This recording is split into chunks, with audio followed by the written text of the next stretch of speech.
Mayor Pro Tem Riddick, Here. Alderman Jones, Here. Alderman Madre, Here. Alderman McDermott, Here. Alderwoman Joseph. Here. Madam Mayor, you have a quorum. Thank you. Alderwoman Joseph, will you lead us in the pledge of allegiance?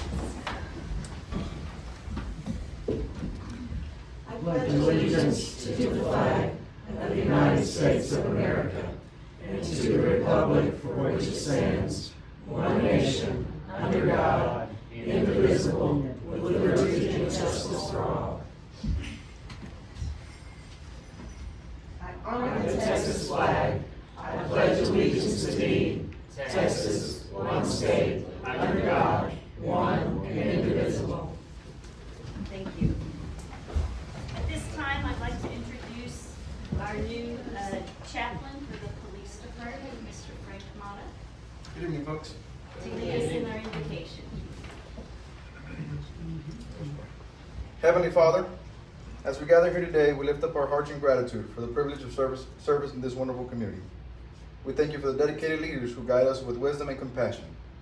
We pray for your guidance and blessings upon the mayor, council members, and all of those entrusted with the responsibility of making decisions for Jamaica Beach. Grant them the strength to lead us with integrity, the wisdom to discern what is right, the compassion to serve all members of our community equitably. May your presence be felt in every discussion, decision, and action taken during this meeting and beyond. Help us work together harmoniously for the betterment of all. In your holy name we pray. Amen. Amen. Thank you so much. Okay, at this time, we have the public comment portion of our meeting. So I think we have 3 speakers here and 2 that sent in email comments. So first, we'd like to start with Miss Becky Nale Cardenas.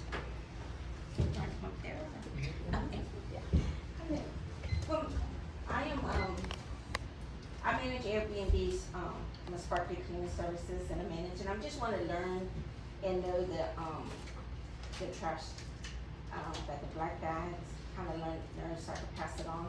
Because I know one of the owners are trying to giving me the bill because they got a citation. And we only provide trash bags, the black ones, to our guests and stuff.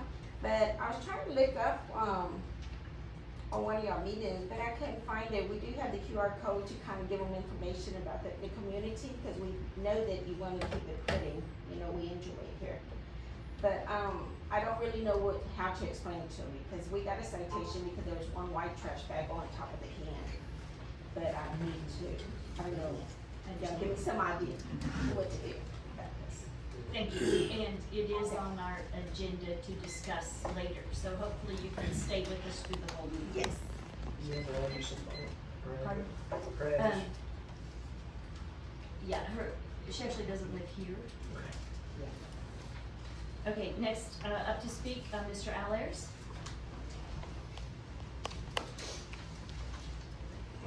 Good evening. My name is Al Ayers. I'm at 4821 Jolly Roger Road. And I'd like to talk tonight and really ask a question. We're going to speak later about parking on the beach, and I think that's a good thing. As you all are aware, I'm sure, Galveston City is trying to ban all parking on all of their beaches. So I think we should think about banning alcohol on our beach as well. I mean, most of the beaches around us, if not all the beaches around us, already ban alcohol. And my thinking is, my question is, do we really want to be the only community that allows beach parking and alcohol on the beach? I mean, that's something we need to think about if we want to be the party beach. Thank you.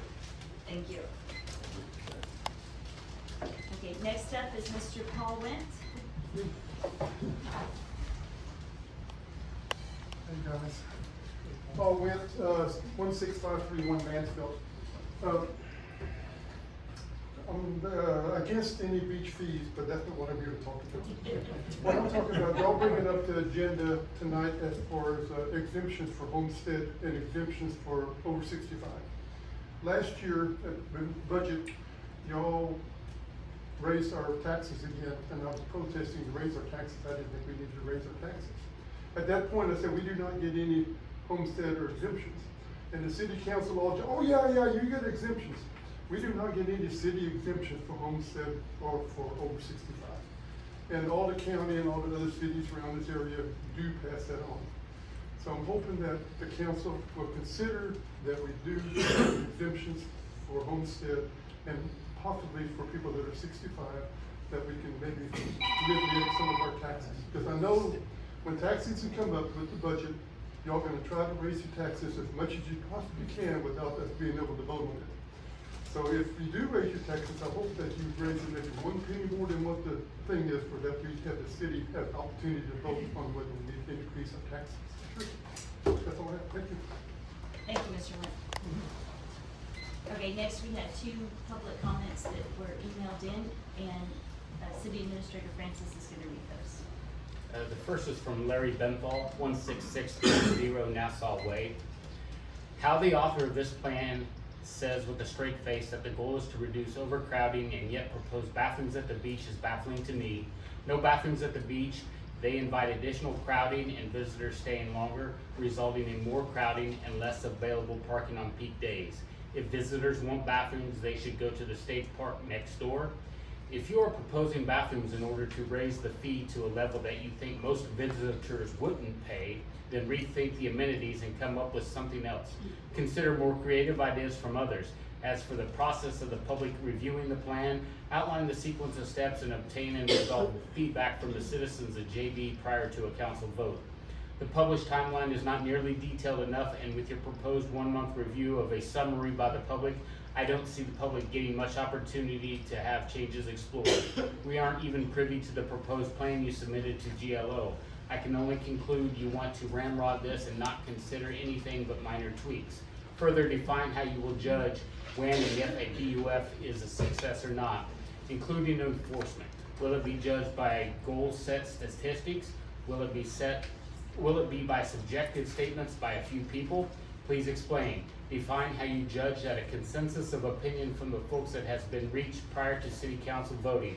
Will it be by stickers on a poster at a town hall meeting? Please explain. I used to be in favor of the plan, but with the bathrooms planned, I am opposed. Andrea Spearing, 16617 Jamaica Beach Road. What is the proposed goal of a beach user fee? Is it to make money? How will a fee make the beach more accessible to JB homeowners and guests? We have seen no data to support improved accessibility to JB residents and their guests with a beach fee. If the goal of a fee is to decrease day traffic, a ban on open containers and public consumption of alcohol would do this. JB is the only beach on the west end that allows alcohol consumption. This, plus our ability to drive on the beach, is counterintuitive to public safety. Perhaps we could try 1 weekend a month as alcohol-free and observe the effects of this. Counting cars, assumed manual counting was done at 2 p.m. from 5:19 to 12:31 does not adequately show a picture of beach usage. Let's gather more data to determine if such a fee would do anything to mitigate the problems perceived on the JB area beach. The city should put traffic counters at each entrance to the beach to collect real-time vehicle traffic, and traffic should be counted for 24-hour days for at least a month to garner sufficient data. Why must amenities be added if a fee is charged? I am vehemently opposed to any bathrooms on the beach or in any high water areas. I'm also opposed to more signage on the beach. The beach user fee draft includes additional signage for parking. As a beachfront homeowner, I already stared at a large number of signs and lots of trash cans from my porch. None of this enhances the beach. Reading last meeting's minutes concerning beach nourishment, it appears that this will occur after the high summer beach session, to be completed by 2025.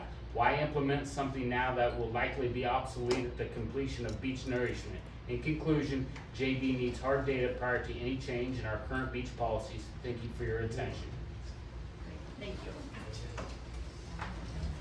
Okay, we have no special presentations today on announcements.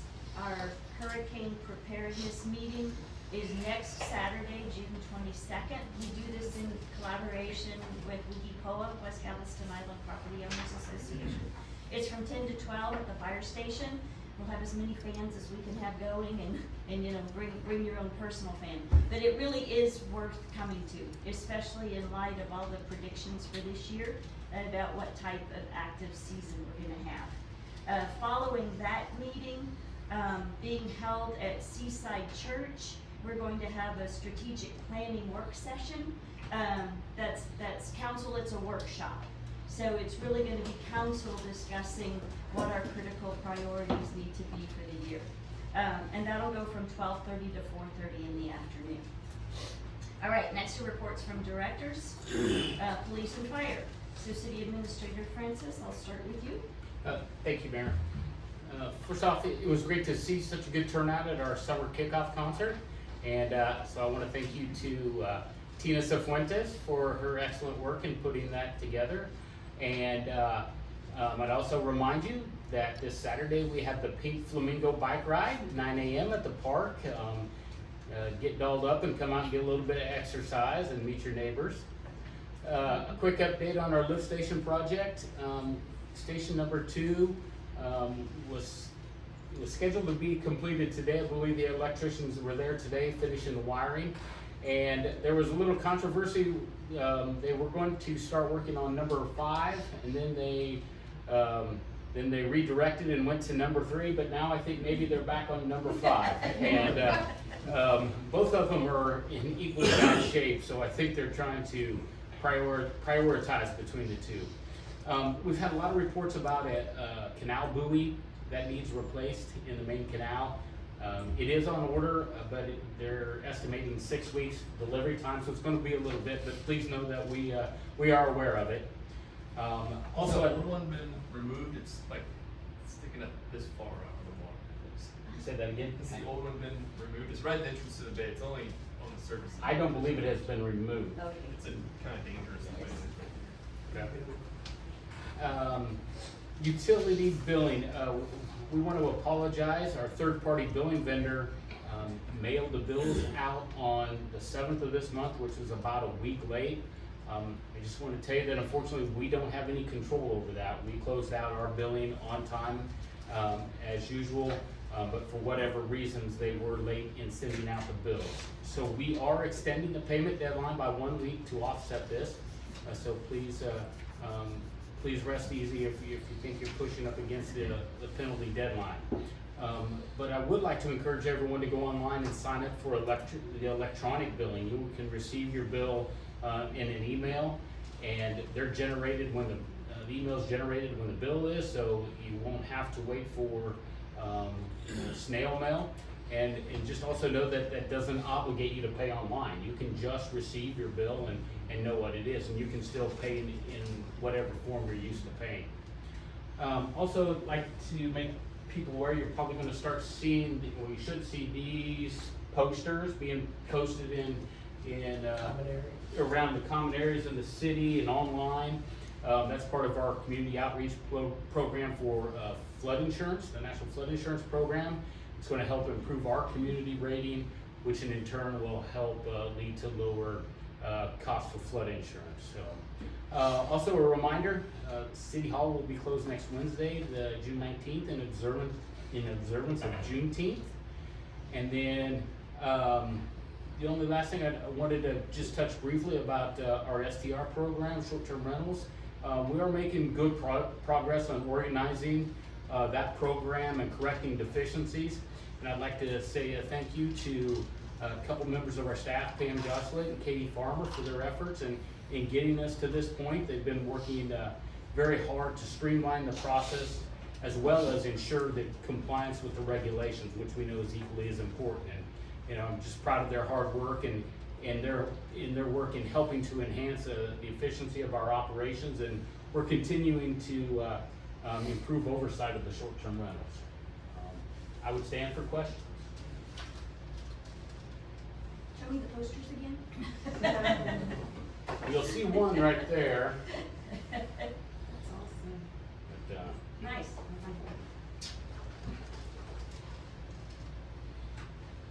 That's all I have. All right, is police, I see Chief, Chief you here? Garrity. It's all in the report. Anybody got any questions? It's all there. I try to put as much as I can for y'all. yeah, I'd like to thank you for the continuing enhancement to what you're reporting on. Thank you, ma'am. All right, Director of Operations?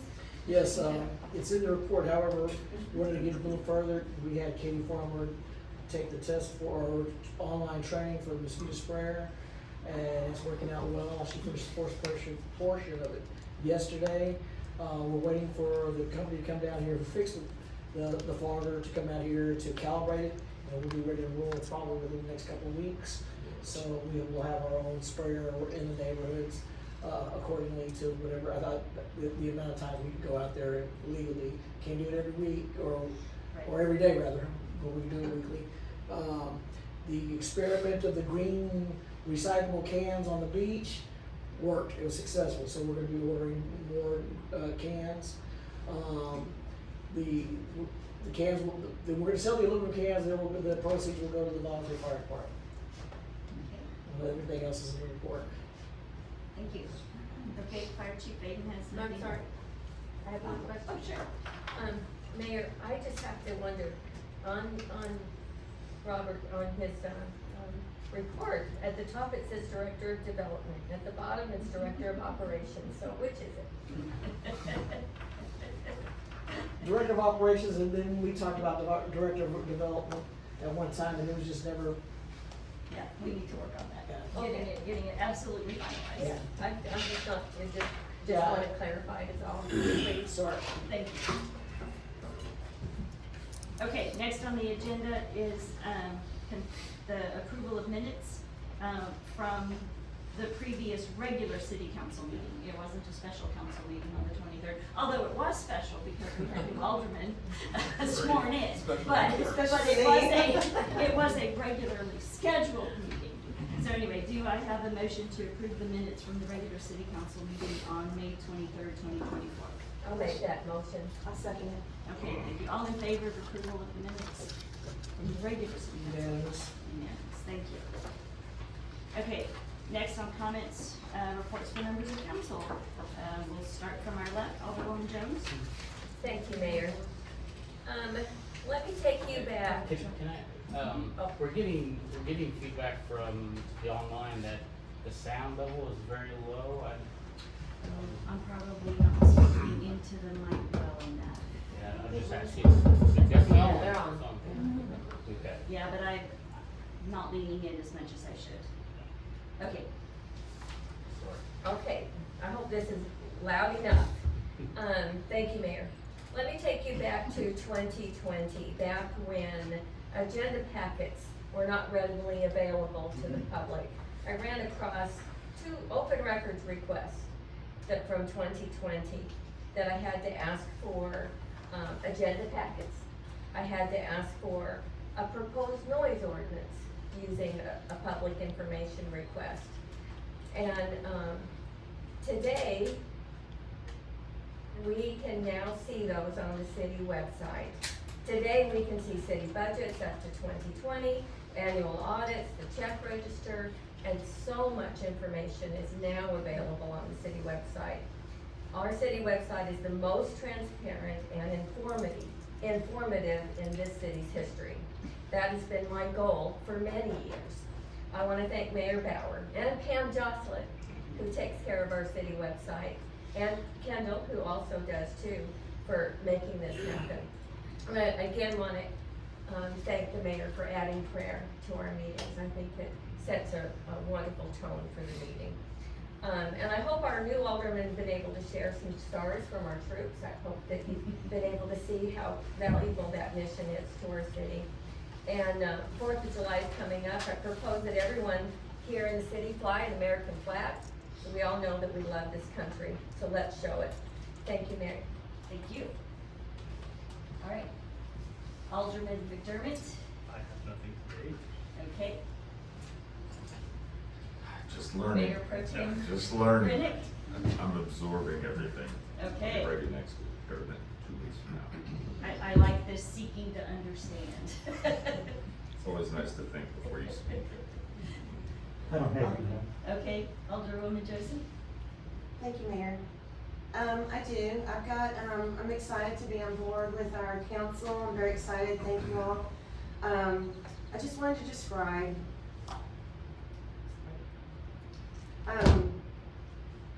my company in Galveston last Wednesday had a workplace incident that was a violent crime. And it was very devastating, and many learned about it in the news. And it was a horrific and violent crime against our staff and our organization. And it could have been so much worse.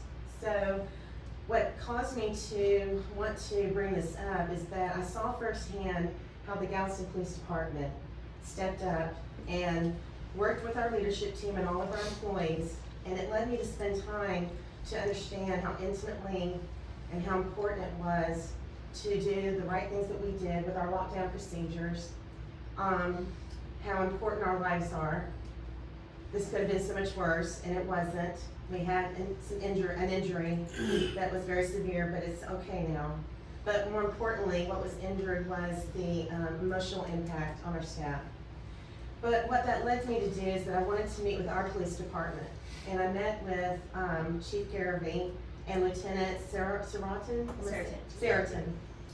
And I really enjoyed my meeting with them. It was a wonderful meeting. I learned a lot from them about what a strong police department we have. I honestly didn't know that before, but because of what happened with the violent crime at my workplace last week, I wanted to understand what their challenges are, and it really helped me to see what our department faces, what they do for day to day, that their jobs are not easy, that they're dangerous. Even in our community, their jobs are dangerous. And I think it's important for us to understand and embrace our police department, to give them a lot of grace, a lot of dignity, and embrace them with the community that we know, and the reason that we're our community, and not really be, in my opinion, again, this is my opinion, but nitpicky about a lot of the things that they get called on to do. And when there's so much more important areas that they need to keep their attention on. And my enjoyment of spending time with them, you know, I had some takeaways, and there's things that I wanted to share with you outside of this meeting tonight, but I just wanted to, you know, what I enjoyed about was learning Chief Garvey's philosophy for his team and how he truly cares for our citizens and the visitors that visit Jamaica Beach. How he treats his department, how he treats his staff, you know, as a human resources professional and one that helps support company culture and drive people to enjoy coming to work every day and not regret, oh, Sunday night, already having the shakes because I have to go back to work the next day. I really want people to understand that I learned so much from Chief Garvey, how successful his department is because of how he cares for them. But one thing that really stuck with me is that, you know, the respect that our community needs to have for our law enforcement. And again, how much they do protect our community, how much they're there for us, not worried about who's got white trash bags or black trash bags, or if somebody was speeding down 3005, but we have an urgent issue at the other end of the village. So it leads me to think that, you know, I want it to be where our police department doesn't feel like no good deed goes unpunished. And also understand what's urgent and what's important, because they're not generally the same. So I want us to embrace our law enforcement. And also our city staff.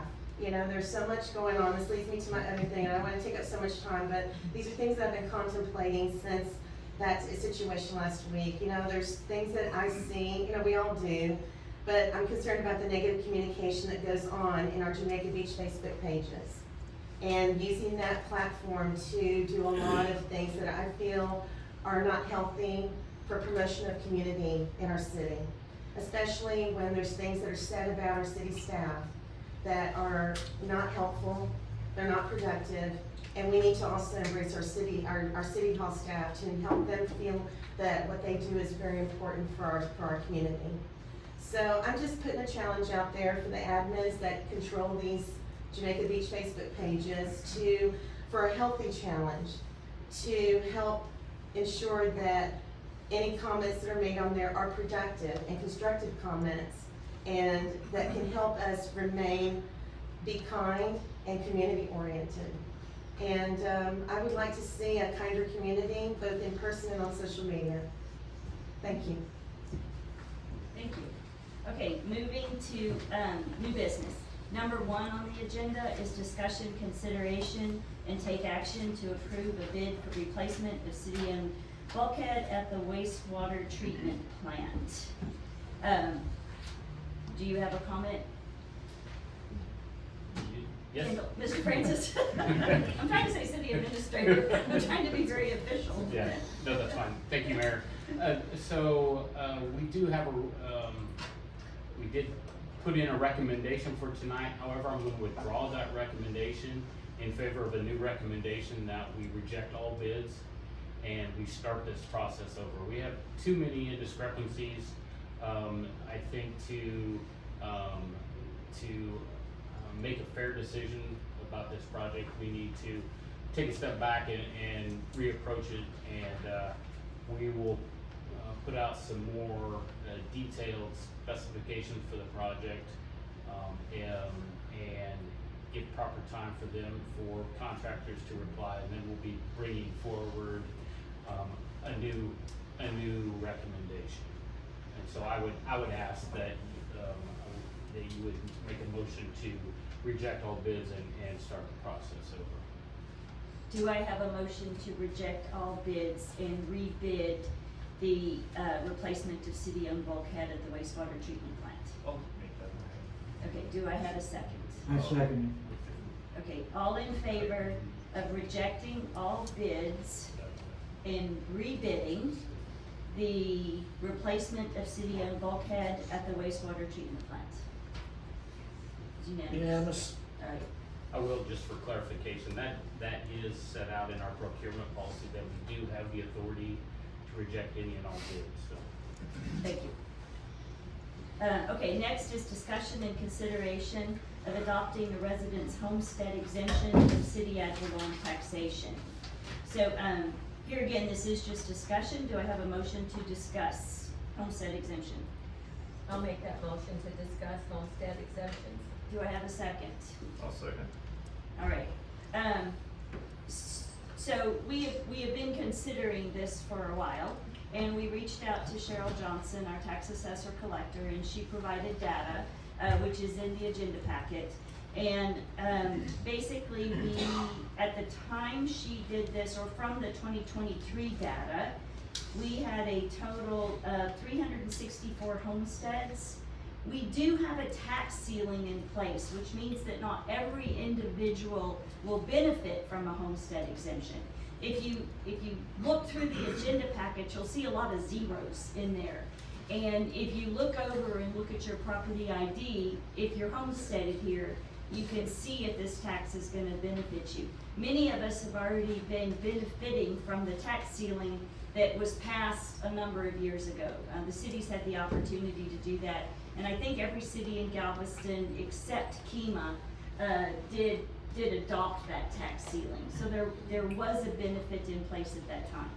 But the numbers we're looking at, this is for the over 65 with a total of 2861.16, which would be lost revenue to the city by adopting the over 65 exemption. And that's at a rate of $15,000 exemption. And we can adjust these over time. The thought was we would start off with the 15,000 exemption for over 65, and then we would add 10% for the homestead. And I believe if you scroll up to the top, Kendall, wasn't there a summary of what the very top data sent? Shows how we're, okay, well, you're not gonna be able to see that very well, but yeah, there it is, it flipped. Okay, so this gives an overview, and we basically, not every city does adopt a homestead. If you look across at those zeros, right, I think there's 9 that do and 5 that don't.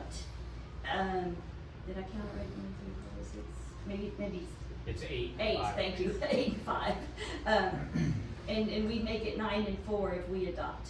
But you can also see that the majority of cities do a 20,000, and then they have varying 20% of homestead. And we would look at moving our homestead up in another year or 2, as we kind of absorb the extra loss of revenue from this. You know, and then same thing with over 65. You can see the variations there. And for a starting point, we asked Cheryl Johnson to look at a $15,000 extra exemption for over 65. So,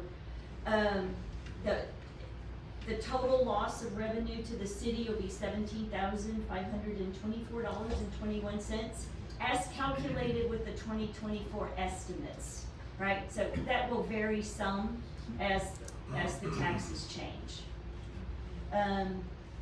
So based on the fact that the city voted in the sales tax increase, you know, the sales tax increase will easily offset this loss of revenue, and should still allow us to keep our overall tax rate in alignment this coming budget year as well. So, okay, it's open up to discussion. What questions do you have? What comments do you have? Like I said, this is for discussion. If we get general concurrence from council, we'll bring it forward for a vote next time. Plus, if there's any other questions or clarifications that you'd like us to get from the tax office, if you'd like us to see consideration of higher numbers. They're not 100% scalable, because it impacts each home a little differently. So it's not like you can say, if it's 14,000 for a 10% homestead, it's gonna be 28,000 for a 20%. It's not exactly linear that way. We would need to go out to the tax assessor collector and have us provide another estimate if council is interested in a different percentage or a different number for the over 65 exemption. Comments? What's it based on? Yeah, what criteria is used to evaluate? Evaluation? I mean, is it a percent like of assessed value or? Yes, it's, so a 10% homestead is, you get an extra 10% off the appraised value of your house. So you're talking appraised value? Okay. And Yes. this would be also a percent off of appraised value? You Yes. establish some percent. Yeah, Whether it's based on appraised value. and that's why it doesn't That's why absolutely. it's not linear. That's right, and it's also, some homes have tax ceilings already in place that are more impactful. So, you know, if you're homesteaded, your taxable value can only increase so much every year. And that's your tax ceiling. So your taxable value will always be different than your assessed value, right? And so it's different for every home. So that's why it's not an exact linear relationship. That makes sense. So we will propose some percent Yes, of the assessed value. yes.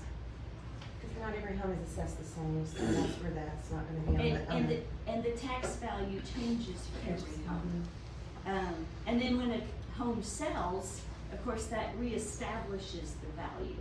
And it changes from assessed to market, assessed to taxable. Sorry, I'm not a CPA.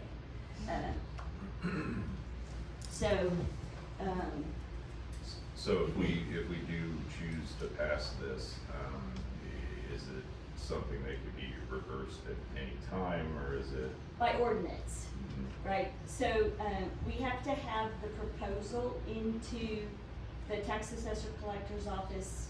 We would have to pass this next meeting for it to be in effect for your 2024 taxes.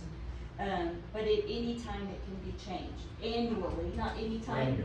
Annually. It will go into effect. We will approve it and submit it by July 1st of whatever year, and then it will be applicable for that year's taxes. Plus the same going forward unless we modify it. So is it possible to have a provision in there to review every year, to approve it every year to carry on to the future, or do you just pass it and it remains until another ordinance is brought? We could do it how we want. My recommendation, and please jump in here, anybody, is that we would pass it to be in effect. And then at any time, council or citizen input would indicate that we want to increase it, take it away. It can be put on the agenda again at any time. And then it's just approving a new ordinance, which would be remove the previous one, right? We would resubmit to the tax assessor collector and they would adjust our values based on that. Okay, thank you. You can say that in the ordinance that you develop. You can say it can be done annually, it can be reviewed annually, based on the same input that you're talking about. Yeah, we could do that. My recommendation is that we wouldn't put stipulations like that in the ordinance. Yeah, it can be reviewed annually. Yeah. What would be the benefit of reviewing? Just impact, Case the just city's to running take low. historical impact to find out what it's, you know, what it looks like, how much monies are being, absorbed. Yeah. And find out, you know, okay, I mean, obviously the city situation can change over time. It's really consideration for the citizens. Right, of course. Right. Yeah, and I don't disagree with the review, I just don't feel it needs to be in an ordinance to do that. I think that's kind of an accountability of council as we look at budgets and impact to the citizens. I feel that that's a part of our responsibility regardless. And we don't need it in an ordinance, to do. But. Just wanna we understand the can- mechanics of I it. agree. Just like everybody else does. All right. It impacts the whole town. It does. Sure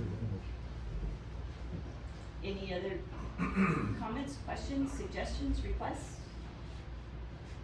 But it is, at the end of the day, it's supportive for many of our citizens.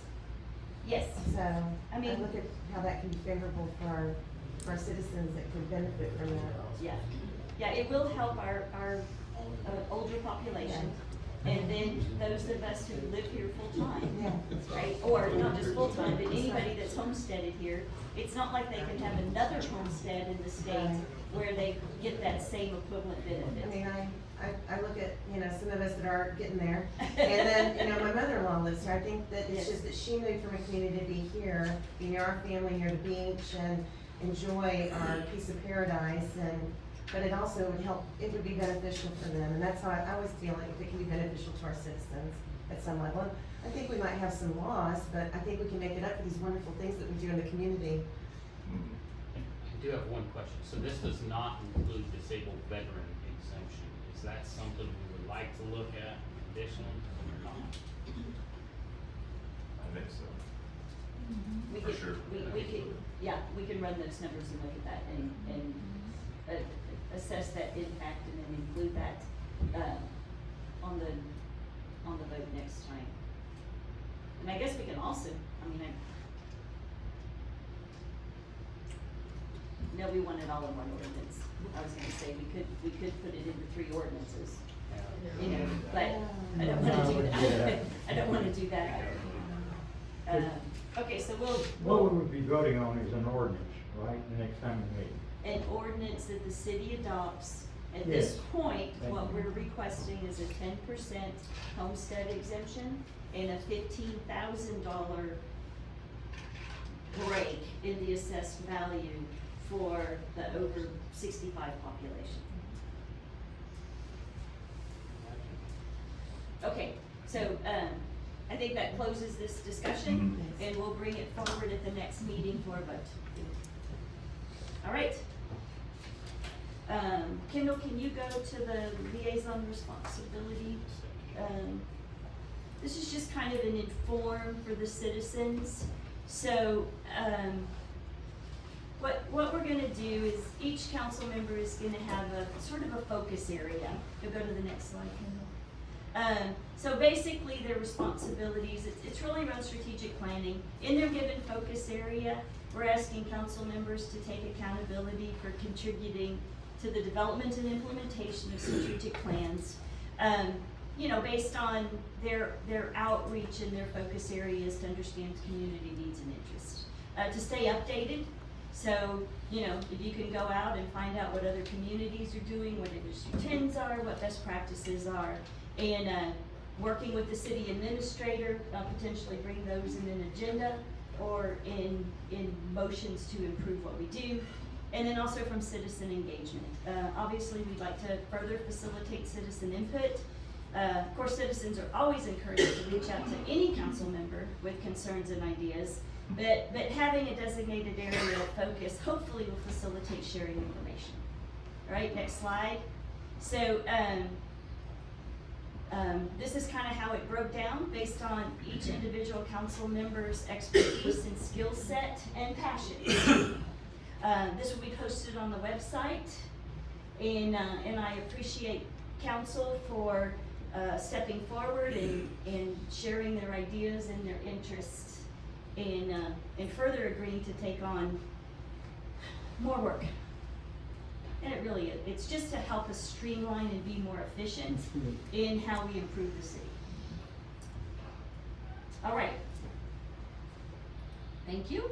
Oh, any questions? And it's open to citizens as well. Does anybody have any questions on this? It really doesn't change how we do anything. It just helps streamline and focus a bit. All right, thank you. Okay, next is discussion and consideration of a proposed beach user fee. Here again, this is discussion. We're not voting on anything. We brought it up at the last meeting, and you know, we have been Gil's been working with GLO and working on drafting some ideas of what a potential beach user fee might look like. And that's been posted now, and council's had a chance to look at it. And really what we're looking for today is, you know, kind of direction on how council would like to proceed. I think some of the, oh, do I have a motion? You'll have to keep me in. Do I have a motion to discuss and consider a proposed beach user fee? I'll make that motion to discuss and consider a beach user fee. A second. Okay, thank you. Okay, so I think one of the big concerns that I keep hearing is how we are going to facilitate citizen input and engagement. It's a real. Could I say something? You asked, we're discussing it. Yeah, in discussion, and help council too, and our new people. This thing has been going on, what, 2.5 years? A lot of work has been put in by a lot of different people. A lot of research was done by Deborah Tabrick and also Sarah Connick.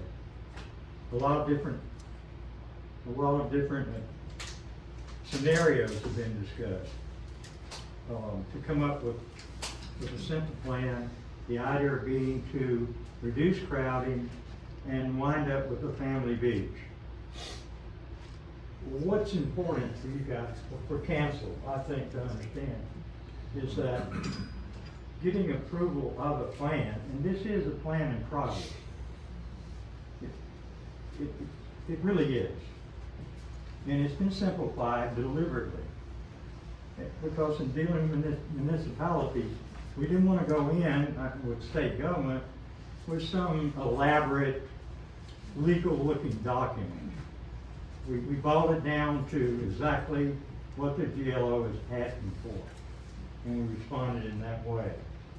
Now, what's important to know is that, for you guys, and to be in step, is that all we get out of from GLO is approval of the plan.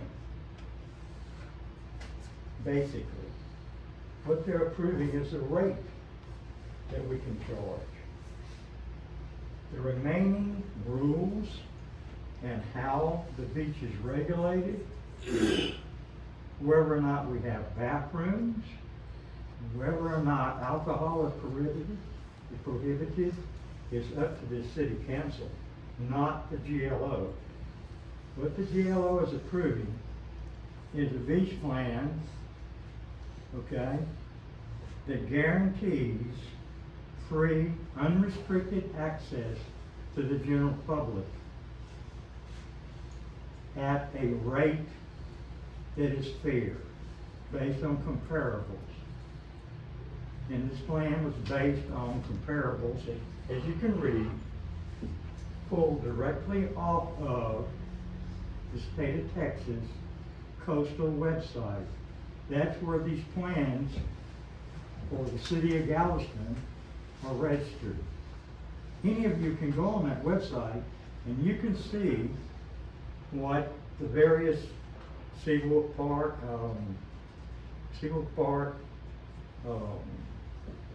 the different parks that we have that have it's listed.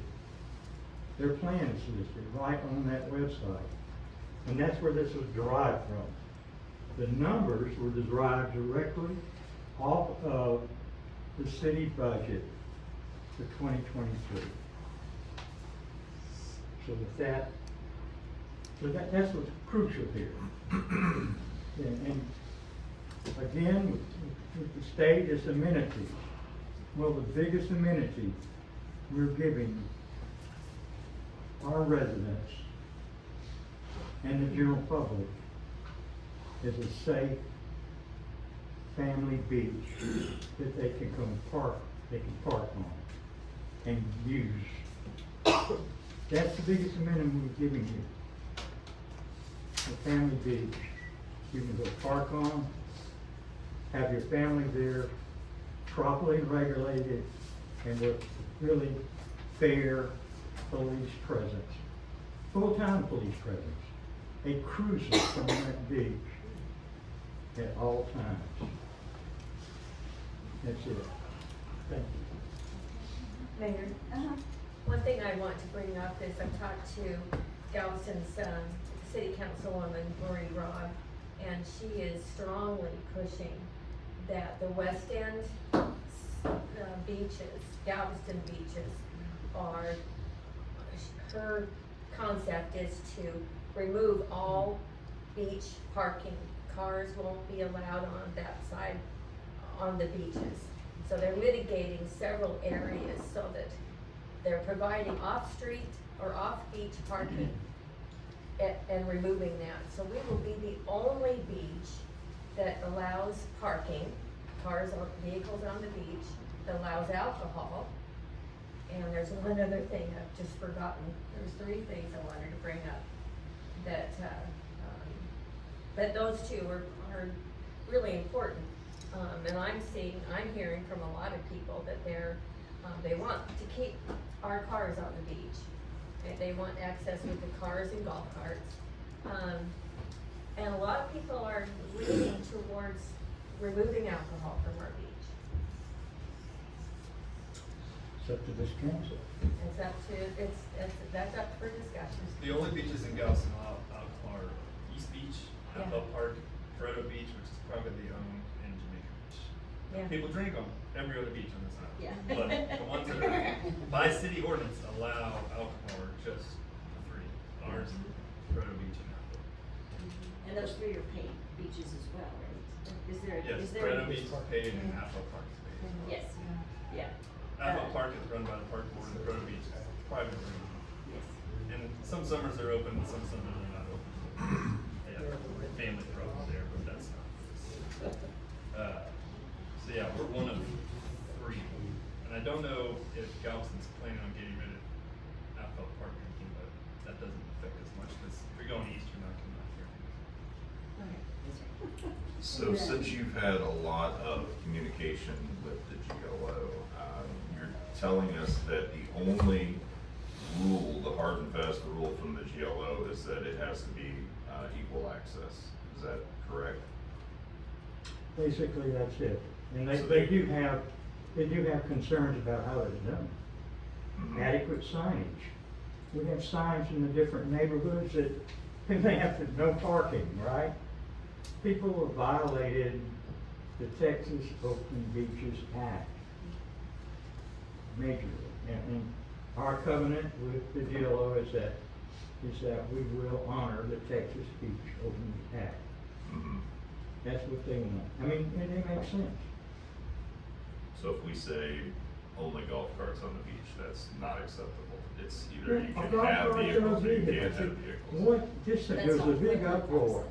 Right. There was So a it has big to be- uproar here about that. Mhm. And the GLO turned around and gave us a gift. They said a golf cart is a vehicle. They gave us a gift, in effect. So, as long as we make the rules equal throughout the beach, this three side has to have the same rules. Am I right, Mary? You've been Yeah. part of this. That's right, yeah. And so speak up if I'm, I will. I know you will. But the thing is, on the free side and the fee side, okay, the rules have to be absolutely the same. So it's how this council decides, and this council will decide how cars are parked. Mhm. They will decide if golf carts can park at the beach. They will decide, with the help and judgment of the police department, when the beach is too full. Mhm. All these things can be spelled out, but it can be done right here. It's under the jurisdiction of the city of Jamaica Beach.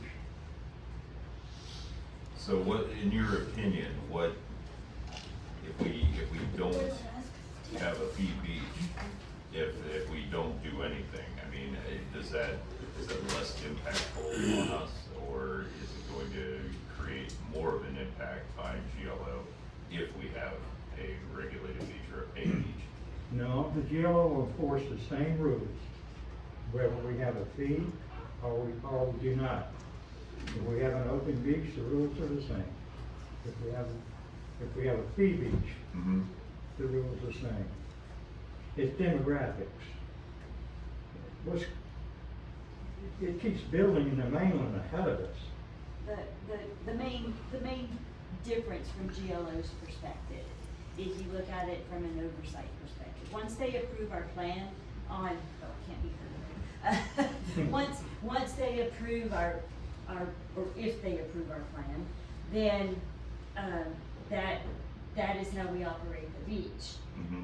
But the difference is, we will be required to produce, is it quarterly or annual? Quarterly. I think it's quarterly reports. Quarterly financial report. Financial reports, and it shows how much revenue was collected and how much we spent. And so we would be required to have a separate account Mm-hmm. that monies collected go into, and all monies from that collection can only be spent on beach amenities. Right. So, But beach amenities, meaning garbage removal. That's beach right. amenities, Seaweed. seaweed removal. yeah, enhancement of the native flora and fauna and improved sand dunes and, yeah, different ways to enhance our dunes. Not necessarily porta potties, for instance. Nope. This plan has the most generous free parking area of any, paid beach on the island. Excuse me, I didn't hear you. It has the most generous free parking area of any paid beach on the island. If Stewart Beach or Athol Park, I managed Stewart Beach for 5 years. I'm sure the intent is to give free parking, but if you want the free parking at Stewart Beach or Athol Park, you're gonna be walking about a half a mile to actually get to the water. So this is a very generous free parking area on this plan. I think that's very fair, maybe more so.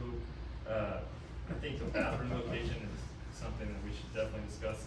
I don't know that we should ever put bathrooms on the beach ever again, especially not, in a acquired land situation to build in.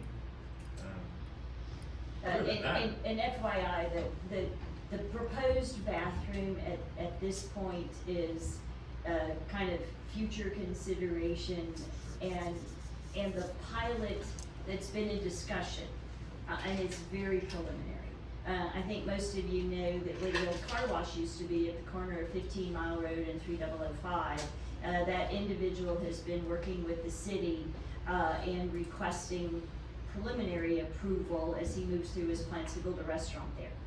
And apparently he would like some outdoor space in that restaurant, and he's talked about if we provided the bathroom, you know, he would provide the location. So it's not purchasing land for it, it would be entering into an agreement with that restaurant owner, you know, and he could possibly attract people to his, I mean, there's a potential win-win there. It has not been progressed enough. We didn't wanna waste kinda anybody's, yeah, and we've not progressed that. That's been just a very, high level possibility. You know, without further council direction, didn't feel those options could be discussed any further. I really thought this was an extremely hot topic in the community, and I think it is, but I've seen this room very full for other things, and it's very empty, and only 2 or 3 comments today. I thought there would be I found a parking place right up front when I got here. I thought this was gonna be a packed house. Right. So we may be making a mountain out of a molehill here. I don't know that the public outrage over this is as big as it seems to be online. No, but the room is full every morning. Okay, hold on, let me, I believe the lady in the beautiful flag outfit, you had a question a minute ago? It's past that. I was gonna ask if the West End was included in the, drive on and free, is it included in the Galveston Park where regarding alcohol and driving on and parking? Yeah, the West End, we are our own jurisdiction, right? So We are, yes, but I'm talking about way west. And the rest of Galveston Island is controlled by the Galveston Park Board and the city of Galveston. And so they have a beach user, they have a dune access plan, which is what our beach user fee plan would be incorporated within. And their plan, they've actually just submitted a new plan to the GLO. At this point, it only, my understanding, and I apologize, I have not gone to GLO's website and pulled down the proposed draft. It is out on GLO's website now. It's out for public comment. In their process of getting their latest plan adopted. But at this point, they're removing cars from Sunny Beach, that's the proposal. They are not yet removing parking further down. So, like, surf, you know, I'm talking You're talking about the the San pass. Luis Pass, right? Yes, Oh. because that is the Wild West, and that's what I was Right. wondering. Is it gonna remain that, or is it really part of Galveston and it's more controlled? Galveston. Yeah, Okay, that's, I just wanted to make sure that I was Surfside. correct in what I thought. yes, Surfside community, I'm not exactly sure of their jurisdictional boundaries. I don't know if they incorporate all the beach. And then Quintana and Bryan Beach, I think, are under Freeport's jurisdiction. So, yes, Brazoria County. I can't, I'm sorry, I can't.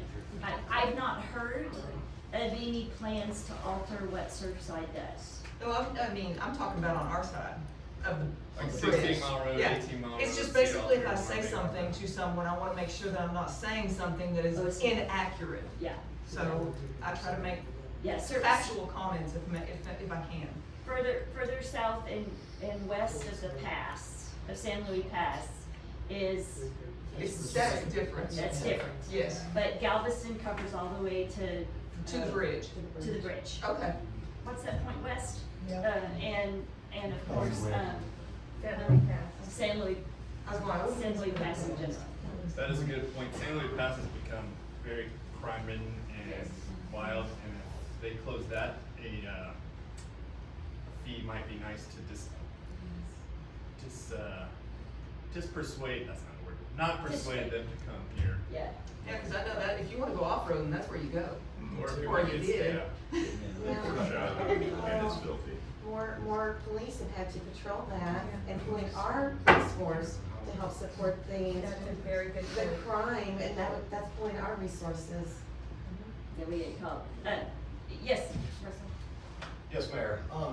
The conversation started off with Mr. Madre saying that we're putting this into controlled crowds.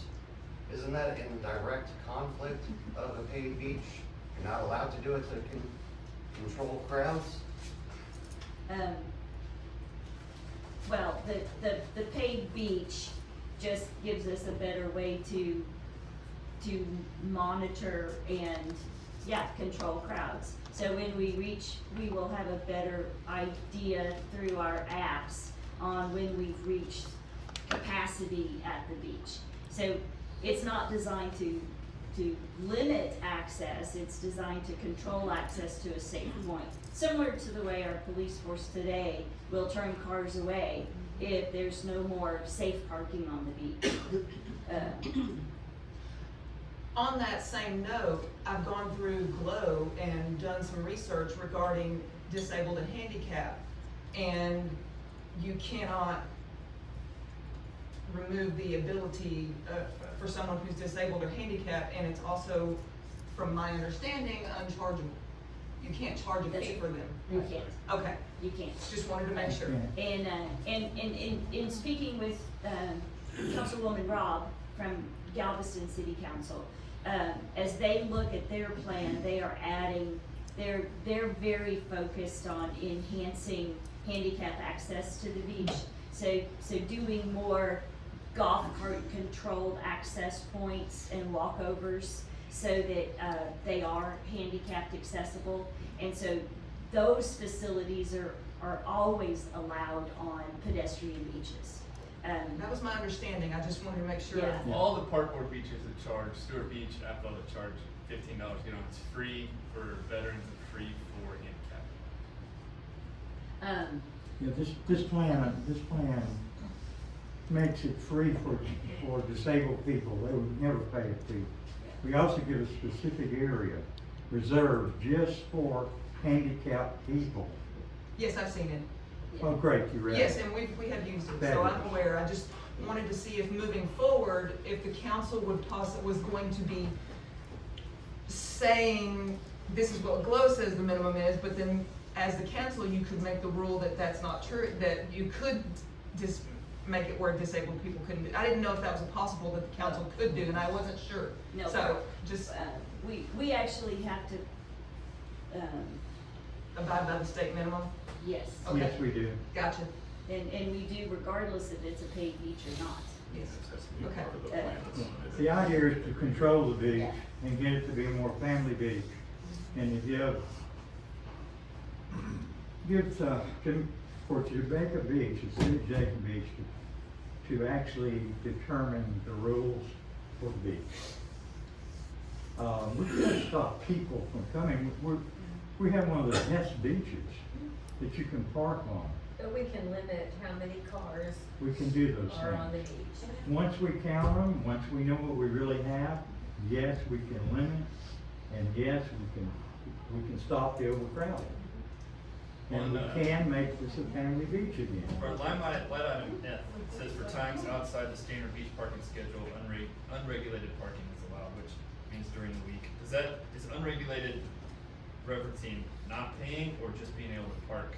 No, we have two basic seasons. We have peak, and then we have everything else. Right. So regulated is during the peak area. Unregulated is during all the other times of the beach.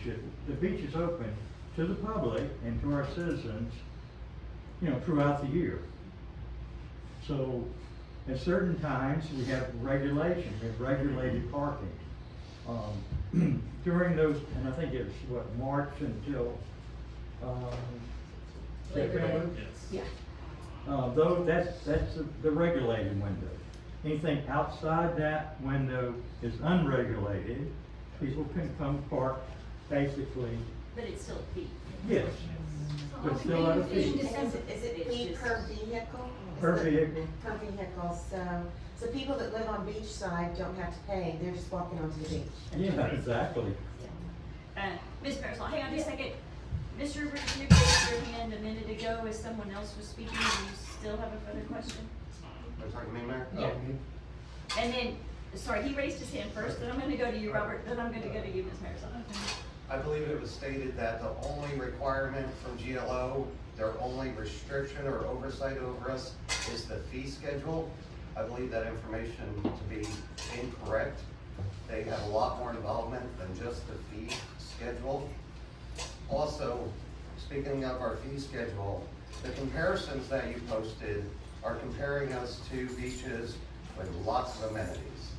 You're comparing us to a $25 charge compared to Stewart Beach, which has showers, volleyball pits, bathrooms, snack bars.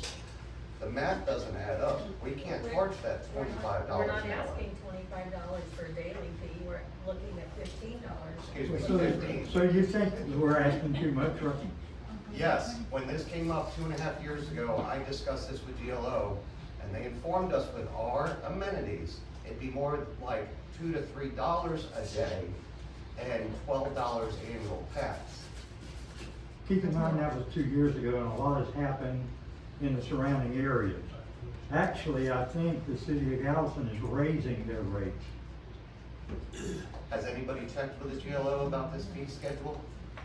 Yes, we've had preliminary conversations and so far they don't have any, we've not progressed it to a final decision, because we're not gonna do that without further citizen input and council buy-in.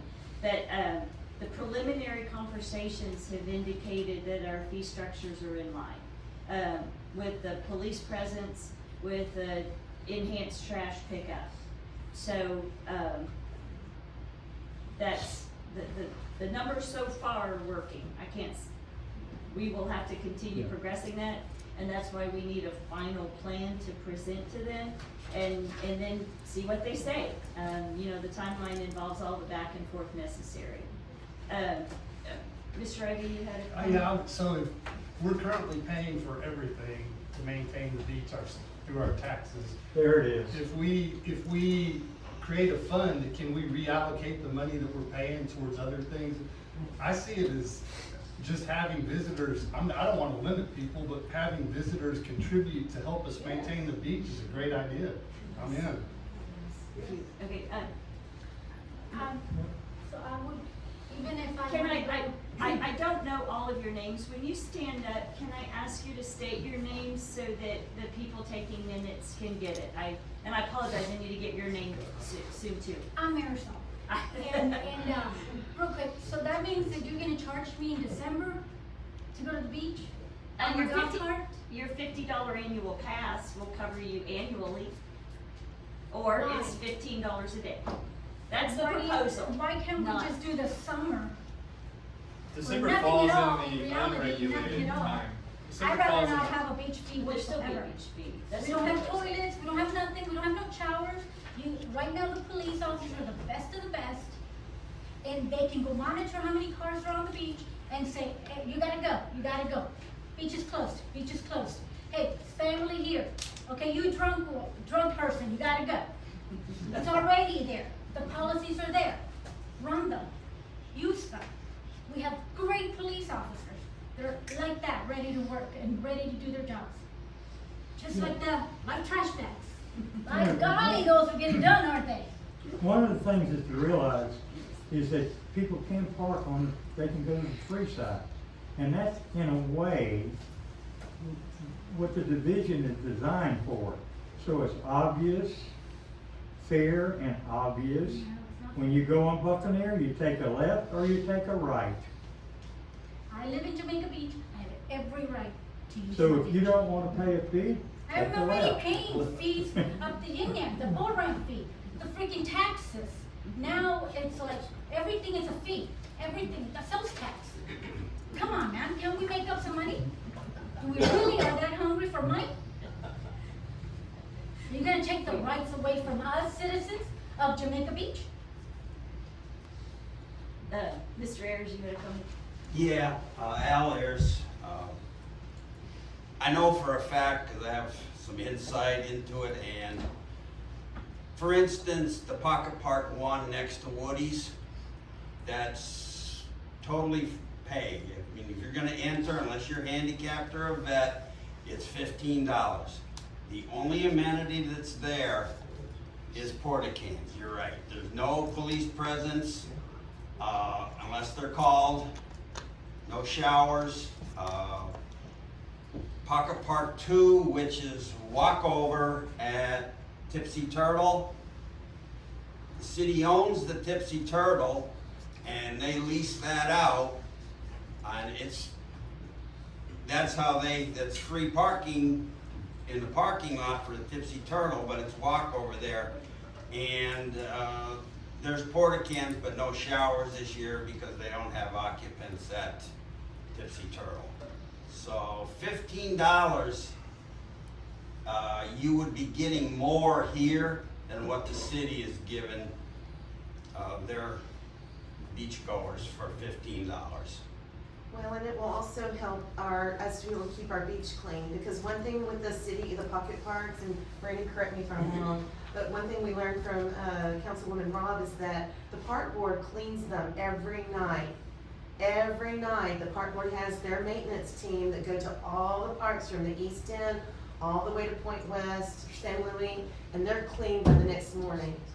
So Not only that's clean, but the seaweed is usually breaks. correct. That's right, Brandon. Yeah, I Yeah.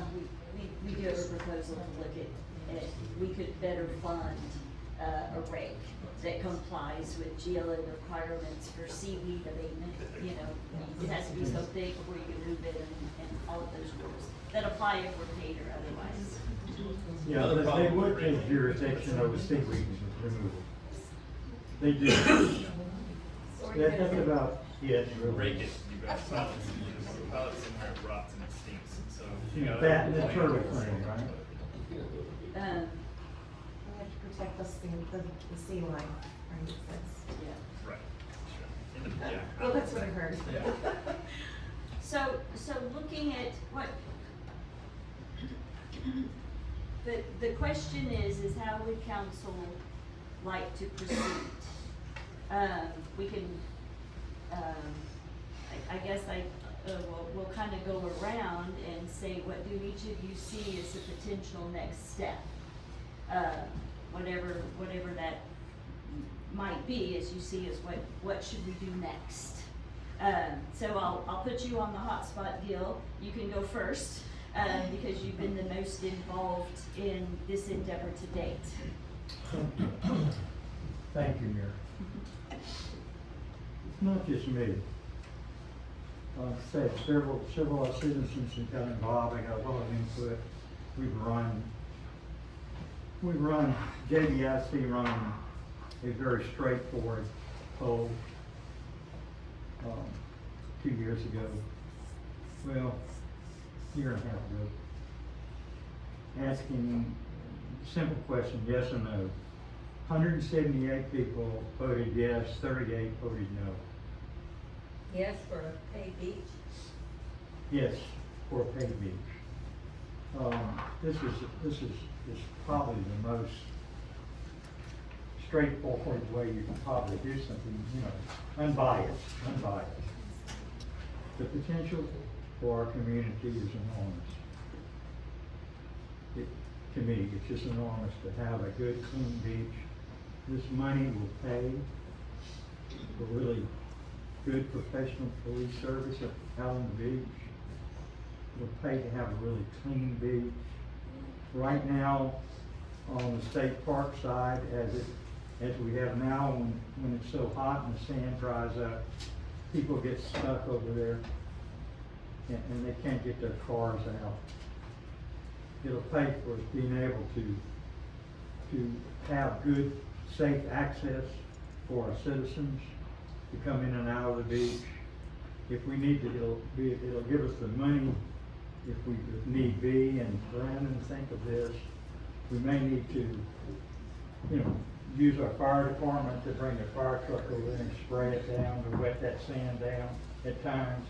We don't do any of this now. We just let our people get stuck. Things like this, I mean, good safe access, it's just a tremendous potential for our community to have a really decent beach. It takes money and it takes control. That's one, that's my thought. Mayor Pro Tem Renick, what do you see as potential next steps? Well, I would like Not to. pro or con, but next steps. Sure, no, and the next steps for me personally and from people that I think that I've had a lot of discussion with would like to understand completely what the end game is, right? What is it, you know, just wanting to mitigate the problems with overcrowding? Is it to generate revenue to do certain things? You know, what really is, I think everyone needs to clearly understand and agree on what that end game is, so that everything else builds towards that. I'm not saying that I'm pro or against, but I think we need to be clear. You had an informal vote. I don't know what the criteria was of that vote, right? You know, The kids, do you want to pay beach or not? Yes yeah, or no? but that's super open-ended, right? I mean, nobody wants to pay for anything generally, but you still have pretty Amazing that they did. Yeah, right, so if I was asked that question, I would be asking more questions before I would say yes or no, for sure. There were a lot of questions, but where do you see the end game, for you personally, For me personally, or for this council? What should we do? My particular end game is just to have a less crowded, safe environment. That's what everybody wants. That's But- what we're doing. But does paying for the beach get us there or not? That's what we need to figure out, and that's what people need to understand and support. You know, obviously there's people that don't want certain amenities on the beach, so you know it doesn't make a difference. You know, we've shown that we can throw toilets on the beach or not without having a paid beach, right? And that didn't end well. So, and like I said, I'm not saying that I'm against having a paid beach, but I think that everyone needs to understand the details of it before we push forward any kind of vote. Mayor, it's some things are already outlined here in the agenda packet. The cost of beach maintenance, trash pickup, the cost for dumpsters. Who's paying for that now? Yeah, the city is. The cost for signage, the cost for three-wheelers that are out there, that costs gas and such too. If we want to take care of the dunes and planting the native plants there, that will help for the dunes to keep the sand and be stable, thank you. There's already, the beach already cost us, the property owners. So, go ahead. No, I wanted to clarify that the beach maintenance right now is being paid with hotel occupancy tax and not by property taxes. Ah, So that's true. That's a huge difference. Yeah. Although currently the police force is still being, all of the police presence on the beach, a lot of it is reservist, but the entire police budget is covered by city revenue, not It's a split. not hotel motel tax. That's right. Yeah, probably, it is split. So the end game is real simple, it's right here in the plan here. Read it, that's it. No, I read through it, but like I said, I think we need to agree that that's what, the end needs to be, to see, are we getting there? Does that plan actually get us there? Or through the hot tax, I mean, can it be paid with hot tax? Is it being paid with hot tax? I mean, that's a good point. What we're doing now is sort of a split between the two. Do we need that revenue We do need to make this revenue. happen? We do. It would be beneficial to the It's city. certainly It's not- beneficial, beneficial to the we've been village, doing it beneficial to our citizens. without paying for a long time. But, hotel motel tax, we are looking at identifying other areas that it could be spent to enhance other amenities within the city and other options within the city to help to use more hotel motel tax to offset our general operating. Or build a pickleball court. So, Yeah. But the other thing to realize too, and Brandon, why don't you speak to this? There are upsets in beach management that we risk management. There are things that in beach management, such as all of the sargassum that winds up on the beach. Yeah, right now it's minor, but we have an upset and suddenly we have 20 tons of it that we have to pay for to be removed to the GLO standards. Only certain contractors can do that.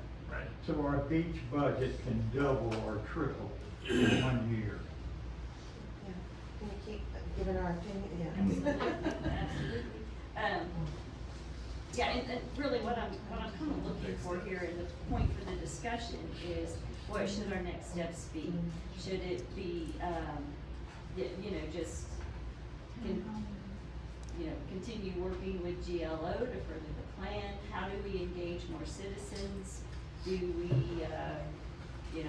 town hall, workshop, where council hashes it out in more detail? Committee, what ideas are out there that we feel confident we can address citizens' issues and answer the questions out there. So,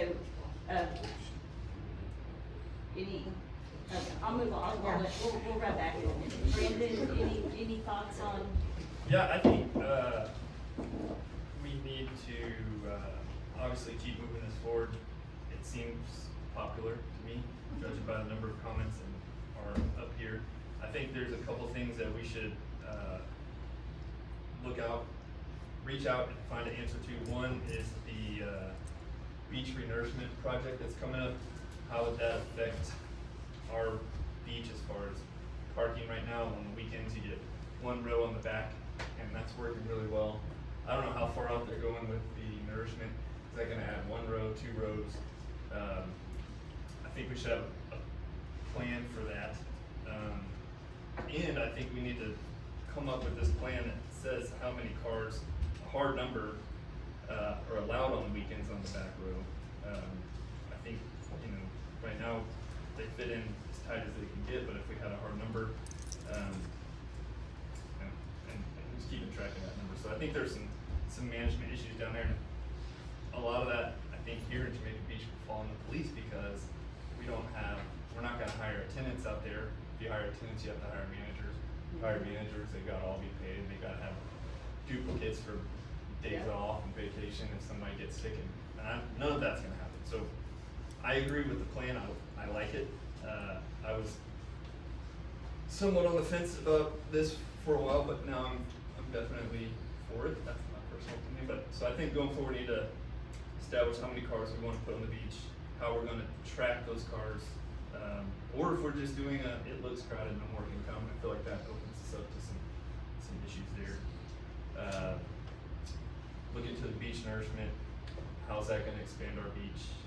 And, I'd like to keep moving forward with this for sure, dial it in, and then vote on it. All right, Ms. Jones, Yeah, I'd still like to look at, do some more research. I'd like to move this forward and do some more research and get people's opinions about if we want to do an alcohol or no alcohol beach. Okay. Any ideas on how to most effectively capture citizen input? Can I get mine? Absolutely. Yes, thank you. Okay. I'd like to move forward with it. I'm in favor of the beach fee. And to answer that question, I'm all about surveys. That's what I've done in my HR career, is getting employee input. It's the same thing as getting homeowners input.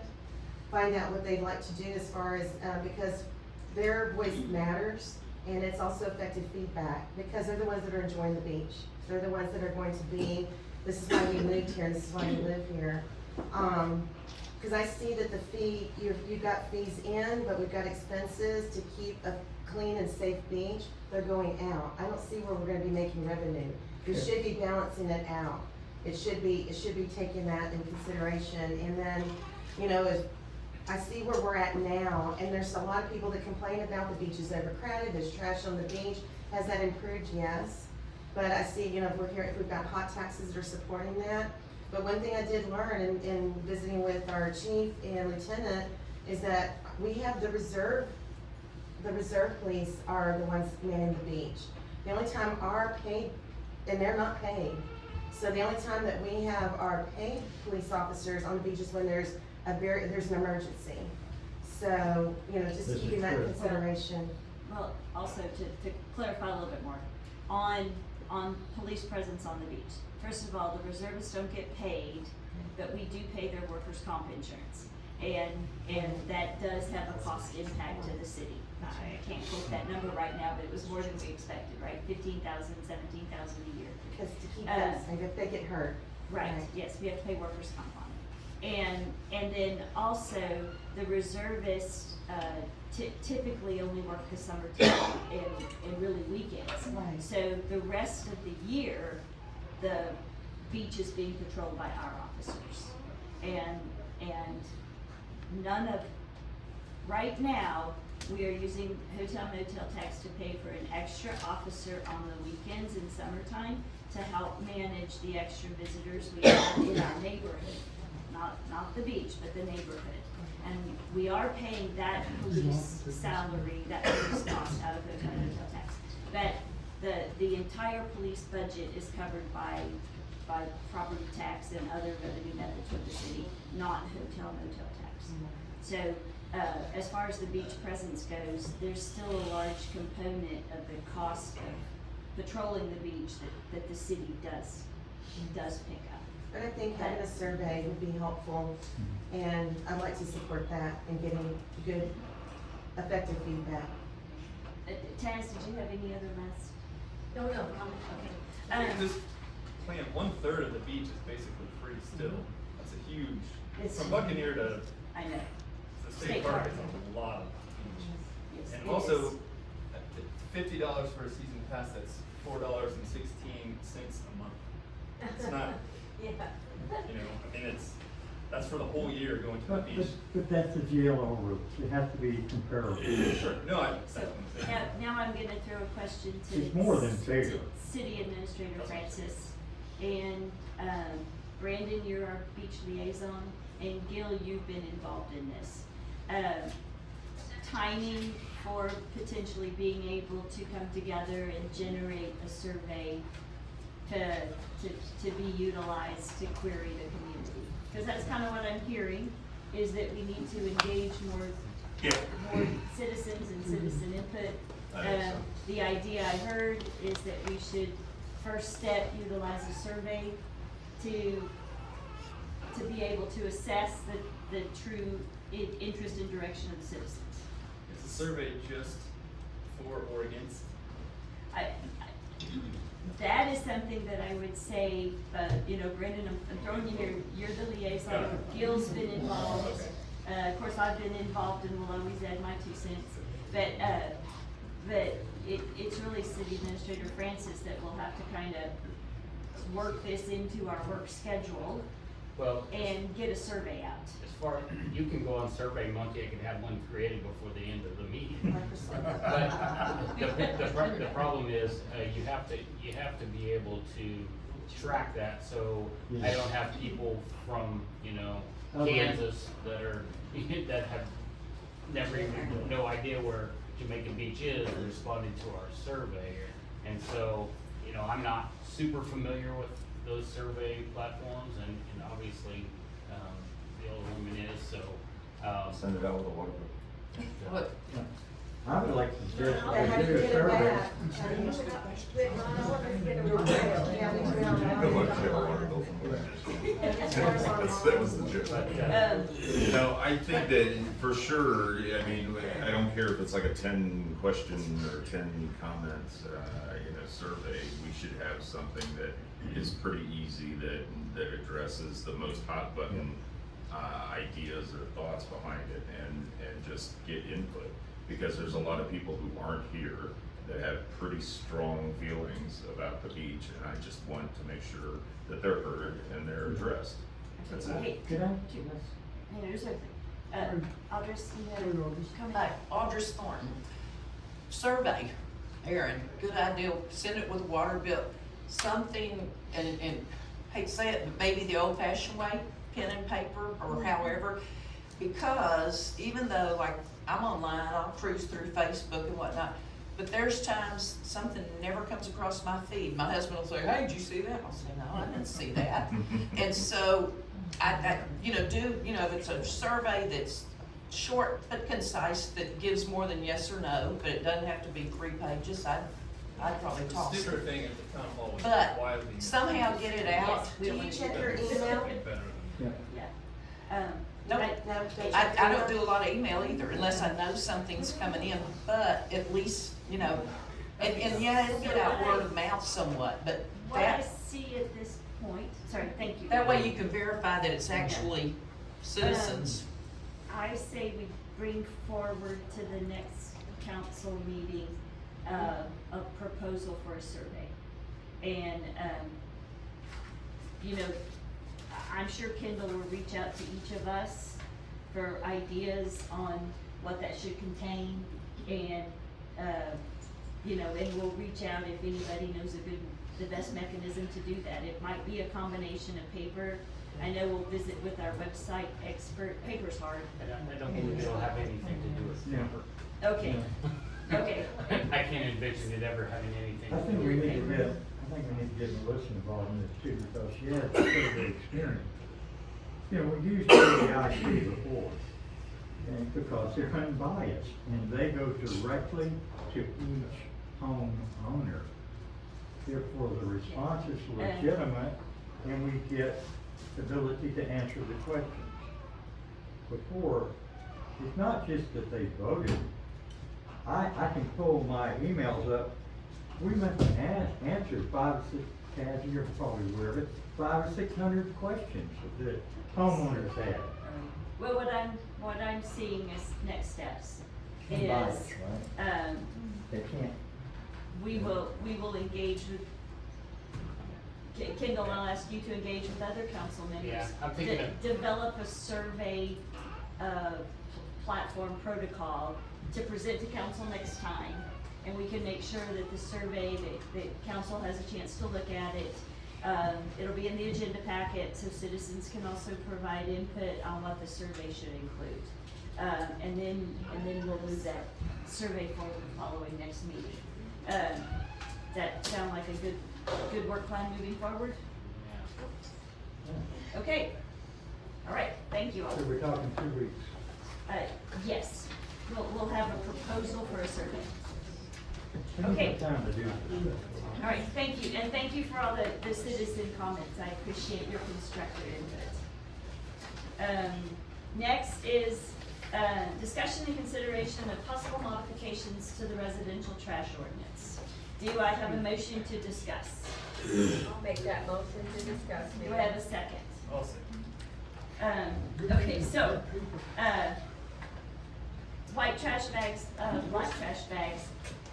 The purpose of the trash ordinance was to try to keep us all from having to pick up stray trash, every Monday and Thursday, due to all the number of ripped apart bags. The white trash bags seem to be the predominant, bad player in that endeavor. And the ordinance does say that your black trash bags are supposed to be of a strong enough material to resist animal tampering. But we all know that any plastic trash bag, unless it's a tractor tire inner tube, is not going to resist tearing from the coyotes and raccoons, etc. So it is hard to direct our officers in what discretion is, right? The intent is to eliminate animals ripping into trash bags and ending up with trash all over our community every Monday and Thursday, which has historically happened. It has improved since this ordinance is passed, but it's still occurring. And then we also have a lot of confusion because there'll be a white trash bag on top of a trash can, and while the birds can tear into that, there's been a lot of discussion that it's punitive and ridiculous. So I just wanted to discuss other options. I mean, our trash contract does say your trash must be in a container. It does say you can have a trash bag next to it. You can have 4 total items, but a trash can must have a tightly fitting lid. That's what our contract says, and it's what our ordinance says. So if it's a tight fitting lid, you're not gonna have a visible white trash bag, right? So one possibility is just to fully enforce the ordinance we have. And I'd also point out that the blue trash bags on the beach are picked up by the city, not AmeriWaste. So yes, I realize we don't have trash can lids on the beach, but it's our own personnel that pick up that trash, not AmeriWaste. So it doesn't fall under that contract. So one option is to, like I said, put out a big communication effort to let everybody know your trash can needs a lid. The other option, hang on just 1 second. The other option is to say everything must be in a trash can with a lid. You know, your trash has to be in a trash can with a lid. You know, Mayor? I ran into 2 of our wonderful officers the other day and just asked them, how they feel about this trash ordinance, and their exact words were, if everybody could just follow the ordinance and have a tight fitting lid, we wouldn't see what color, and we don't care what color it is, you know, but as long as that lid is attached. And my suggestion and what I did with my lids is I drilled a hole in it, I took a washer and put it inside the lid, I tied a cord and I attached it to my wooden box, or you could attach it to your garbage can itself. The guys come along, they throw the lid, they dump it, it stays attached and doesn't blow away. And so, then that's worked for me. I haven't lost any lids. So, using that, but, you know, to, our guys, just, you know, I see that the city is also a whole lot cleaner because of this trash ordinance. Just driving around, we're not having it all strewn over just from the wind. It doesn't even the animals so much. When the wind picks it up, it blows. That's for sure. What is this may be a dumb question, but what is the purpose of reopening this discussion? Is it to lessen the burden on the police, or reduce? Right now, we have not started enforcing the tight fitting lids. It's in the ordinance, it's in our contract. But there's a lot of concern that in our windy area, in the way our trash cans get blown, that we will have many instances where lids aren't where they're supposed to be, for lots of different reasons. And so we have not enforced that portion of this ordinance. We were hopeful that citizens would have enough care for the community, that trash bags would all be within the body of the trash can, right?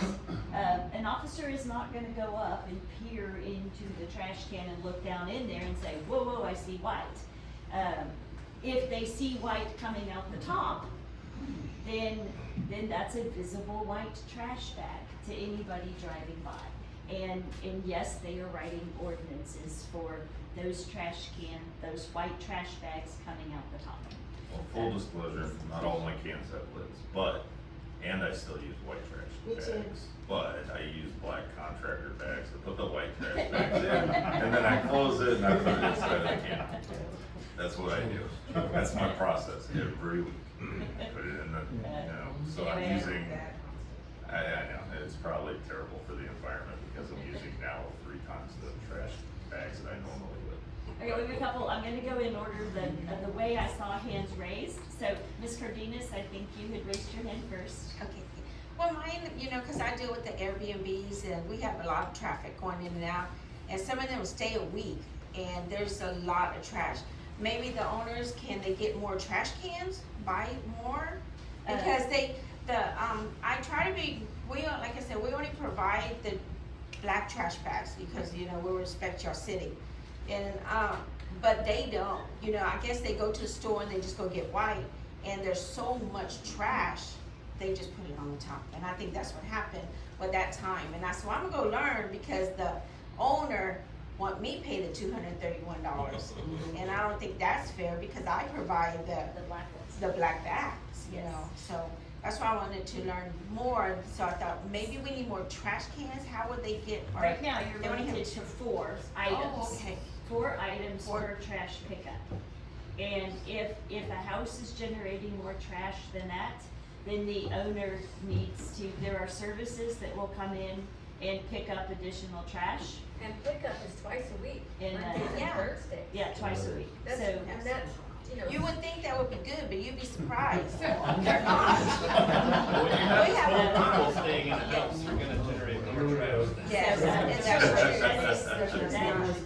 yeah, So they it's need 4 trash cans? They can have 4 Okay, trash 'cause they only have cans. 2. The And- one that And you gives should the recommend to your owners that possibly they get one. Yes, Mr. Francis? So it's not actually cans, it's 4 4 items. containers, so that 4 could be containers. 4 black bags. It could be 4 black bags. But we have not enforced that either. No. We have not written a single citation for More than 4. excessive amount of even black, any color. We can have 4 trash cans then? Yes, You can have 4 trash cans, 2 cans, 2 bags, 4 bags, you know, any Yes. combination. Just a second. Ms. McDermott, you had a comment?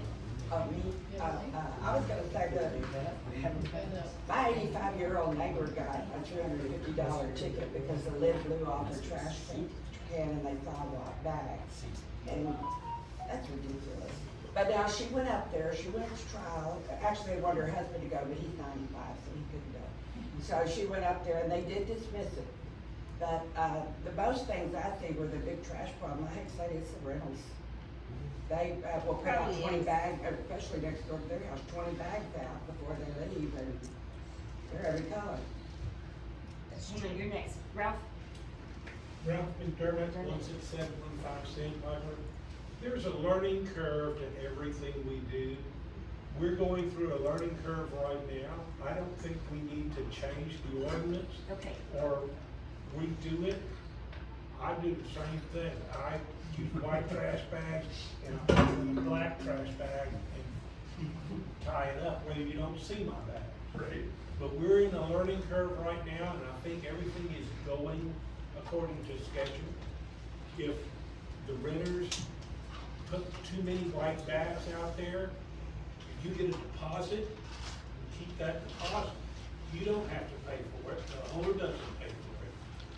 But there's a learning curve we're going through right now, and I think there's no problem. Let us learn what to do. It will happen. How long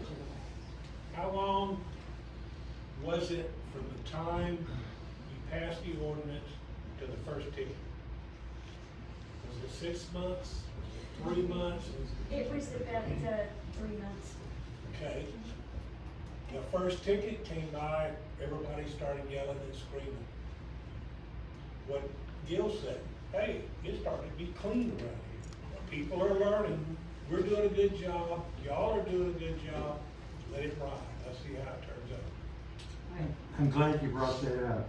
Mr. Hebert, you had a comment? Well, what I've noticed and I personally watched is Molly Maid or whoever the maids are for the STRs, they're hauling their trash from Galveston down here because we get picked up 2 days a week, and they only get picked up 1 day a week from there, and they're unloading it out of the back of their little white hatchback car and stacking it up on whoever's house it is they're cleaning. Oh, well, I'm not Molly Maid. Well, I'm not saying that they're Molly Maid either, but it's a maid service for the STRs. Well, not us. I am very respectful. I've been in business for 2.5 years doing this, and we don't do that. Actually, I have an office in Palmer Highway in Tech City, and I do dump some of my trash over there. I'm just telling you that these But I major companies understand. that are Some of doing them are STRs are bringing disrespectful. trash from Galveston and piling it up out here in front of these STRs.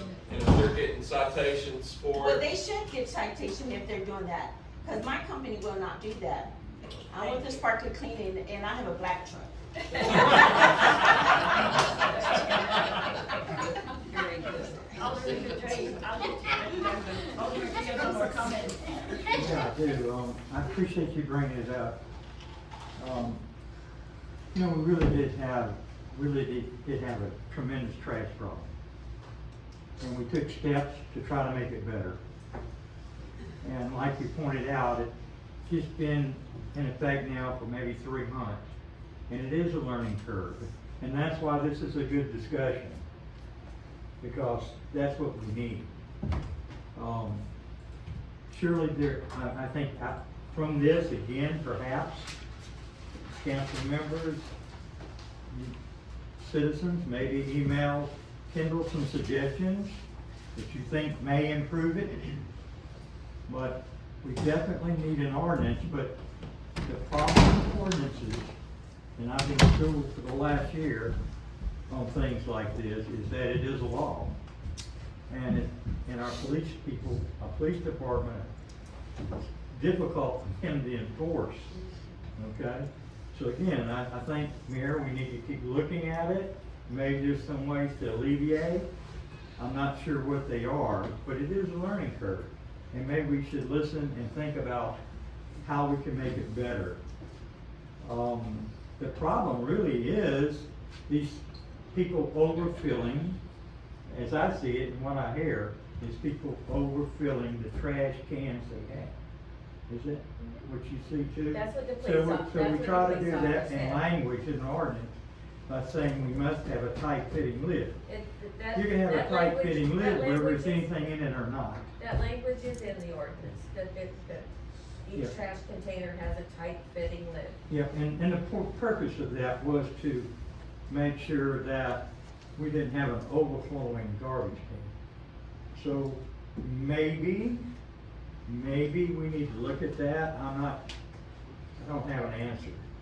But maybe we really need to look at this whole scenario and see if we can do something that works maybe a little bit better. But it is working and we did need to do it. Ma'am, you had one more comment? Stephanie Schaefer. So I read through the ordinance when it came out and was, fine-tooth comb picked through it, and it did not specifically say that you had to have your trash in a trash can. No, it doesn't. Thank you, because I was fixing to say, that means that I will have to take my trash in my car back to Dallas because I'm leaving Monday before the trash man comes. And I'm already double bagging my white trash compactor bag in a black bag. No, it does not require it. Okay, I was like, oh That was- dear God, please don't tell me we're doing that too. No, that was one of the potentials, is, we could say that. Because I don't want to mess either, and if it's gonna be something that's not, I won't leave it out, I'll talk to my neighbor, but I can't put a trash can out if no one's there to retrieve it and bring it back, because then it'll be God knows where. Okay, so, what I'm hearing at this point is we're gonna let it ride, further communicate, and, but still consider and accept ideas on how to tweak it and improve. Yes. So one thing I might add, it's been mentioned that the officers are writing the citations, and it does, it comes across as petty, but please don't chastise them because they are doing what they're instructed to do. Ultimately, I would like my code enforcement officer to be the one who's writing those tickets, but you have to be a certified officer. And until we can figure out either a workaround for that, how she could be the one writing those citations and taking that away from the police force, we're kind of forced into this method right now. And I know, I applaud the officers, they do what they're asked to do. I know it's not what they would be choosing to do. Yeah, it's not. Kendall, how long does it take for her to get that certification? We're actually, there's some discrepancies there, because she did have certification before she joined us, but it has lapsed, and it's been X amount of time, and so we don't know if it means a start over fresh, or if there's something we can jump to the front of the line a little faster, so we're trying to work on that. And the start over fresh, is there a certain period of time that she has to wait before she can start? My understanding it'd be a year, but but as we were discussing, you can become a certified law enforcement officer in less than a year, so that seems a little counterproductive, so, we're still looking at that. Thank you. All right, thank you once again for all your input, appreciate it. Next is a discussion and review of the Code of Ethics and Conduct for elected and appointed officials. So basically this is to help new city council understand further expectations and kind of requirements and expectations. And I will ask each of you, you can either print it off your agenda packet or call up to City Hall. There's a page to sign. So if you've not done so yet, please read the entire Code of Ethics and sign it. And Robert's our interim city secretary. He's with document management. If you'll submit that to him. Okay, so It's right on the very down of the Code of Ethics. yeah, it's the last page. That sounds good. Yeah, last page. Kendall, hit down. Okay, so just as a real high level to remind you guys, the Code of Ethics was developed to ensure public confidence in the integrity of local government. Oh, Yes, thank you. Do I have a motion to review the discussion and review of the Code of Ethics and Conduct for elected and appointed officials? I'll make that motion. Do I have a second? I'll second it. All in favor? Okay. Thank you. Thank you. Let's say. Okay, so first of all, by ensuring public officials follow both the letter and the spirit of the law. And so that means that you took a sworn oath to say you will uphold the laws of the state of Texas, and the United States. That you're impartial and fair, that you do not use this office for personal gain. You know, that includes, going to the swimming pool, right? And not buying your annual pass, or, you know, you get no special privileges, for being a council member. And you conduct yourselves in an atmosphere of respect and civility at all times. And I, you know, on meeting number 2, I think we're gonna have a great council with a lot of engaged conversation.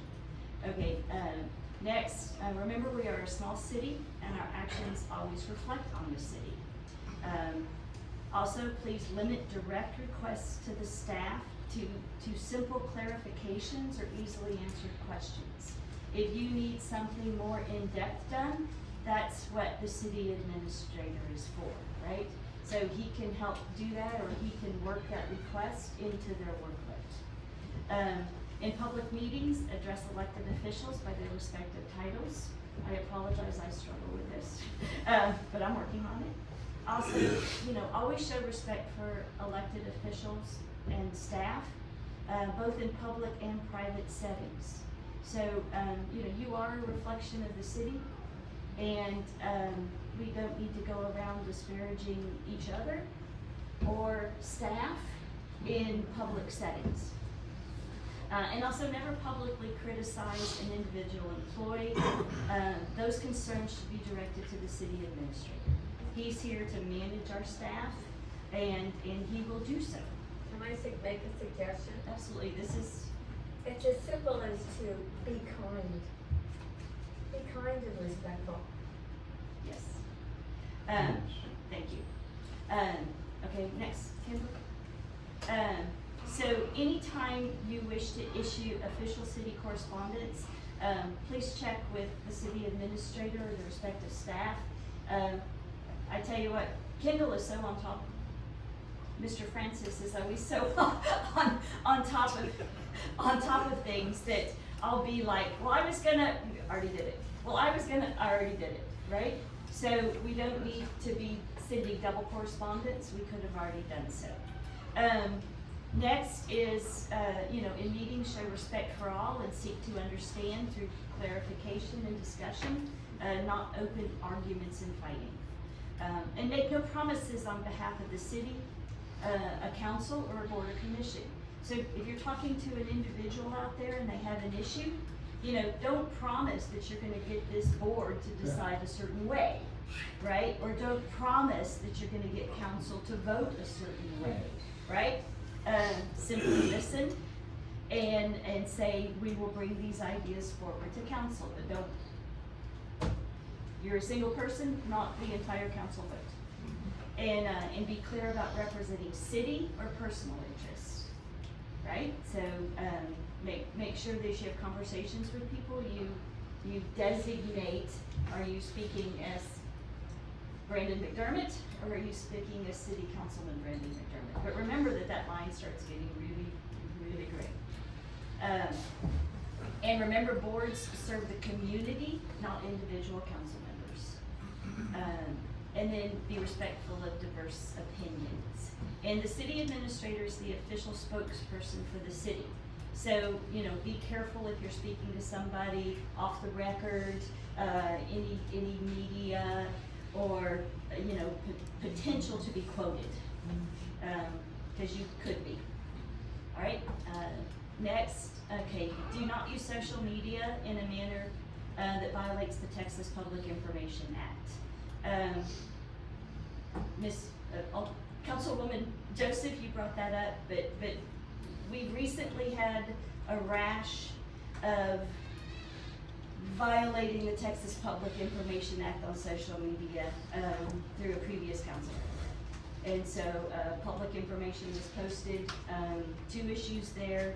First, in how the city handled the public information requests, there were some gaps that allowed some personal information to be released.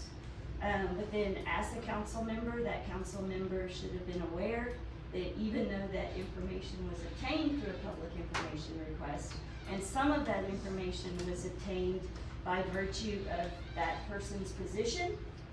So please be mindful that any information you receive from the city, frequently it's because of your position. And it right? can be confidential. And It should always be confidential. even if it's not marked confidential, you should understand the impact and your responsibility with information that you have available to you by virtue of your position, right? It's privileged. And posting that information is a violation of the Texas Public Information Act. It's a further violation of Penal Code Chapter whatever, which is abuse of office. Oh, that one. And so, especially if that information is used to malign another human being, be it any individual or especially an employee. And actually, So- the employees have stricter protections than An individual. an individual. Yes. So, please be mindful, of that. And, when using social media, I know we have a lot of keyboard warriors, but always think as if you were speaking to that individual in person. And would you be writing the same thing, in a social media context? Okay, next. Around sanctions, elected officials who intentionally and repeatedly do not follow proper conduct. And there's a big section of this in the Code of Ethics, and you all go out and actually read it. And there is a procedure to follow, and if you do something that violates either one of the laws of the state or our own ethics, you can be officially reprimanded. You do have the right for that to be in private executive session, but you can also request it to be done in public, so you would be able to voice your opinion. And elected officials who intentionally and repeatedly do not follow proper conduct may be reprimanded or formally censored, and they can be removed from office. So it's just a reminder, we did have an incident occur over the past few months And, we weren't really up and running fully on this code of ethics yet, but everybody be mindful that it can result in you being removed from office. And also, the penalties for violation of the penal code or the Texas Open Records Act, I tell you what, not that any DA is gonna take it, but it's high, and it also involves jail time. So, next, Kendall, this is just, I didn't list actually every one, but these are the Texas local government codes and state, the election code and the penal codes that also go into more detail. I do have concern over what occurred and how information was misused. I'm not sure of any, some employee personnel policies were crossed over as well. I don't know what further action should be taken. I do have concern for our employees that might feel, that they're at risk of either personnel policies not being followed or being, we had poor Tina got slammed this week on some things by some stuff. It wasn't from my council member, but anyway, it's especially hurtful when a council member uses positions to hurt people. So anyway, I just wanted to give a chance to say, please be mindful. We're going to move in a direction that changes how we behave and how we treat each other. I had one thing to add kind of along these lines. I've noticed the city of Galveston does it at their city council meetings, and then obviously had some issues in the past, but before any new business is brought up, they ask if anyone on council has a conflict of interest. And I think that would be good practice here as well. Thank you. Any other suggestions for improvements or things that should be considered?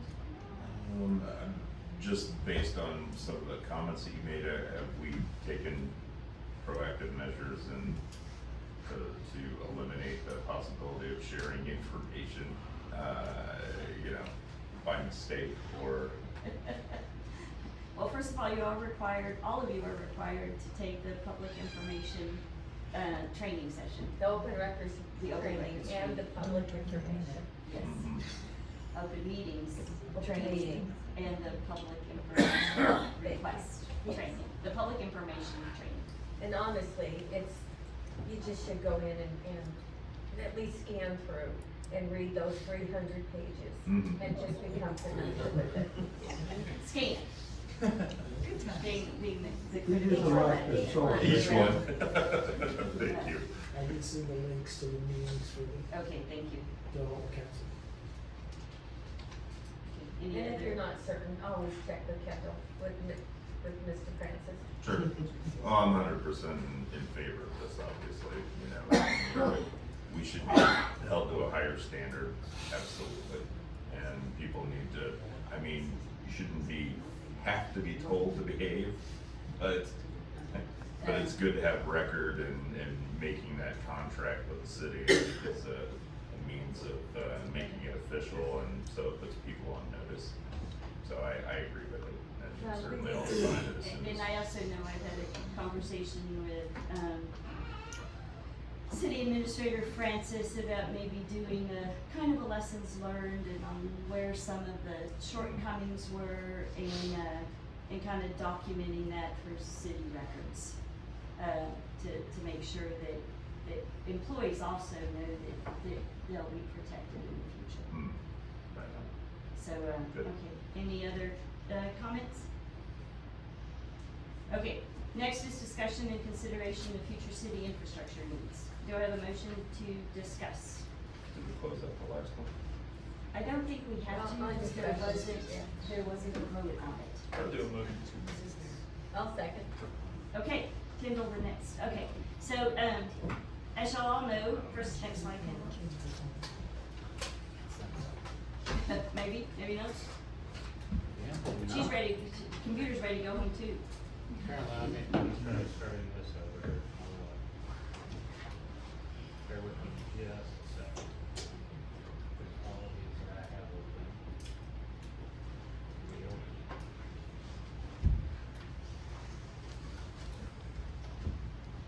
Here we go. Okay, we all know our water lines are failing, our sewer lines have never been cleaned, we have infiltration of water and tides into our sewer lines, and our wastewater treatment plant needs major maintenance. Next. Okay, so, we currently are looking at 3 potential options to address those issues. One is to sell our utilities to a third-party operator. Next is to use reserve funds, and then over time with operating income to replace and repair, as identified in a detailed work plan. Next is to do it all at once and issue bonds to replace or repair, not to use our reserve funds, but to actually go forward with a bond referendum and issue bonds. Next. Okay, so, under selling to a third party, the city was approached by CSWR. Help me, Ken. Central State Water Resources. Central State Water Resources. They would purchase our wastewater and water systems, water distribution systems, for $6 million. They would pay the city an annual lease of $150,000.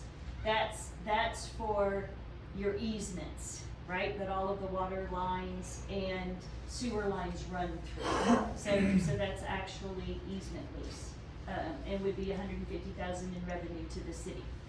The pros to this, it could reduce city liabilities associated with our operations of the systems.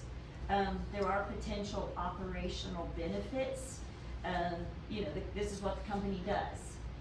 They have expertise in this area, and they are staffed to take care, run, operate, repair, maintain utility systems. There's a potential for reduced costs through their leverage services. I go out, we go out and buy water meters at a cost of $330 each, because we buy them in lots of 100. They're probably buying them in lots of 10,000.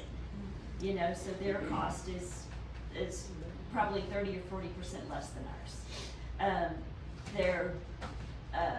They have engineering services that this is what they do.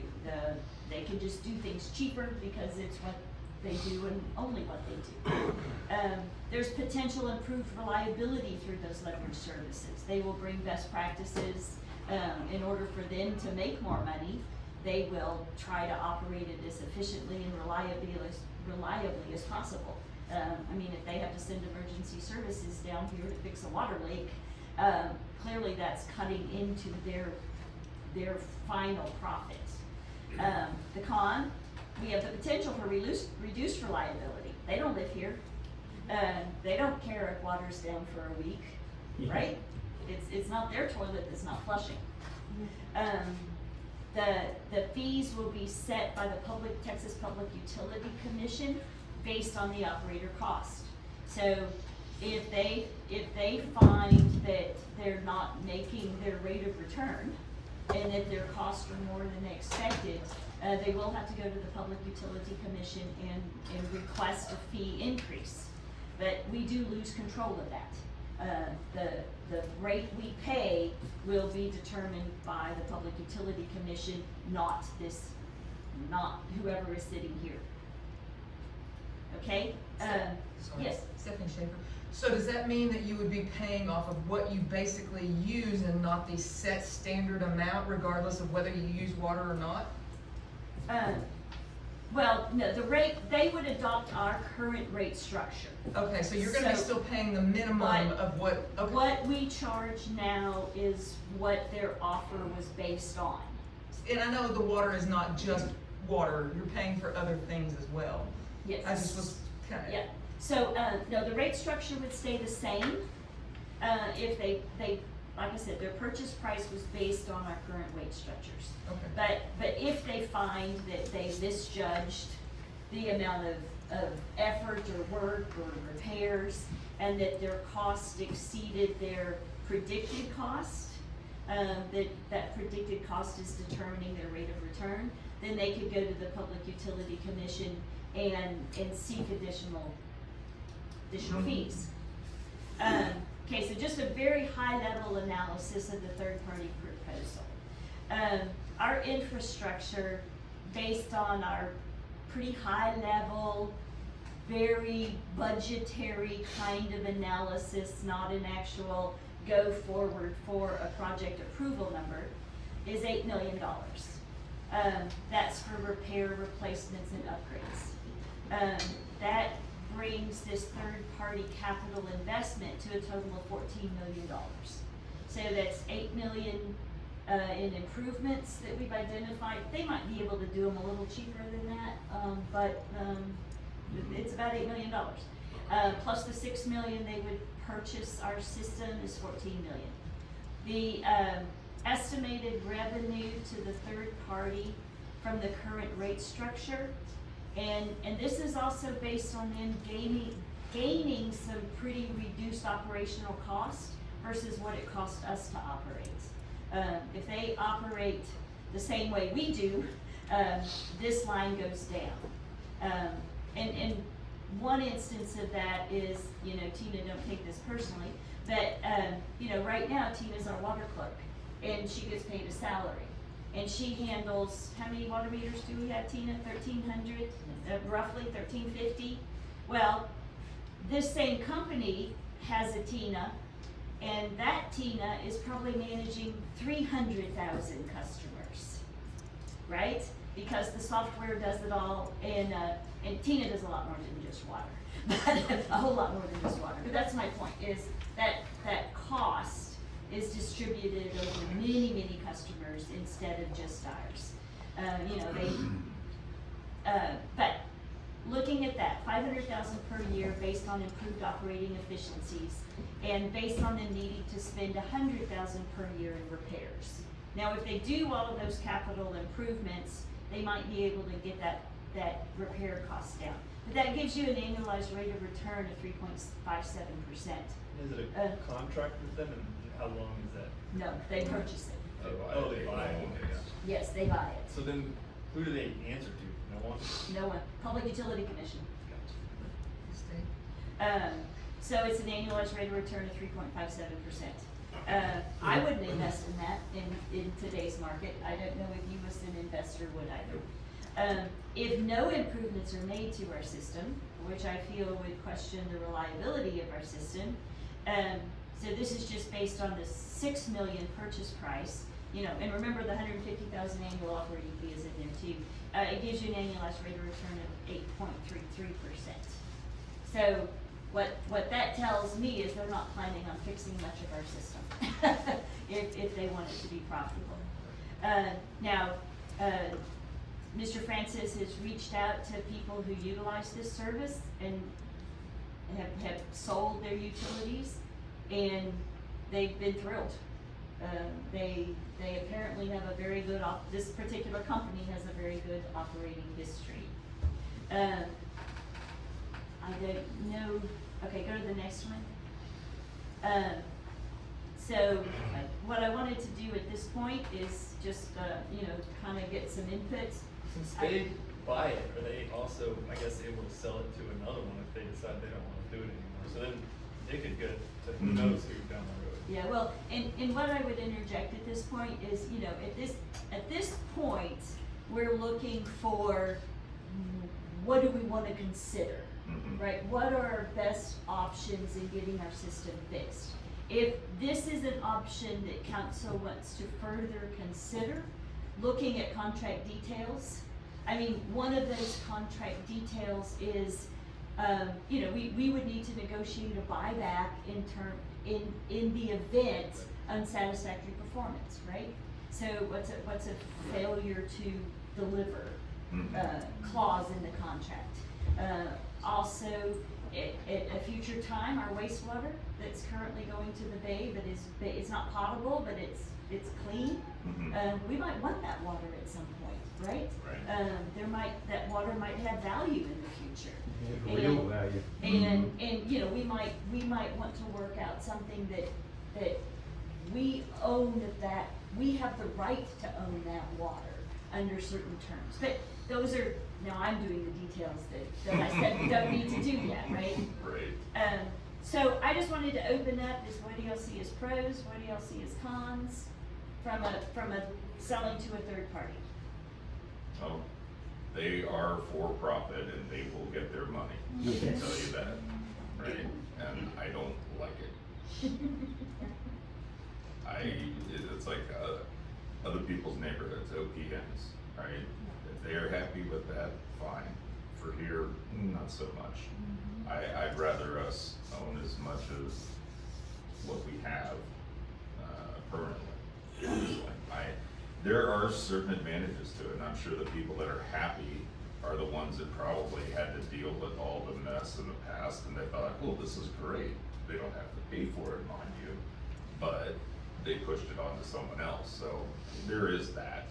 But I've seen a lot of these, right? There's a lot of companies that do this, very big companies, by the way, and they are, what I've seen, and a lot of times are, you know, they really beat up the vendors, so they don't get a lot of very good service. I mean, I've been on the other side of it, so you know, they'll really put their thumb on these people, and so as a result, that all goes downhill. So you possibly aren't going to get the best equipment, the best pipes, the best service, you know, because they are making it as efficient as possible because they want that percentage to be as high as possible in their rate of return. So to me, you know, I'm out for that. I wouldn't want to consider that. I mean, I'll look at it, but I would be one that would be opposed to that idea. Okay, any other, what other comments? Yeah, I have a couple. I've been trying to write them down. So I haven't quite got it the way I want it to be, but I'll just do it offhand. It's interesting, but just as a point of fact, you say they're looking at maybe 14 million, say it's 20 million. I think City of Galveston, Pyrex Beach, they have a project of a new wastewater treatment plant, and their scope of work just to build it is 34 million. Just think about that, what you're saying too, they're low volume. I think it's time that we have a professional assessment of what we really have.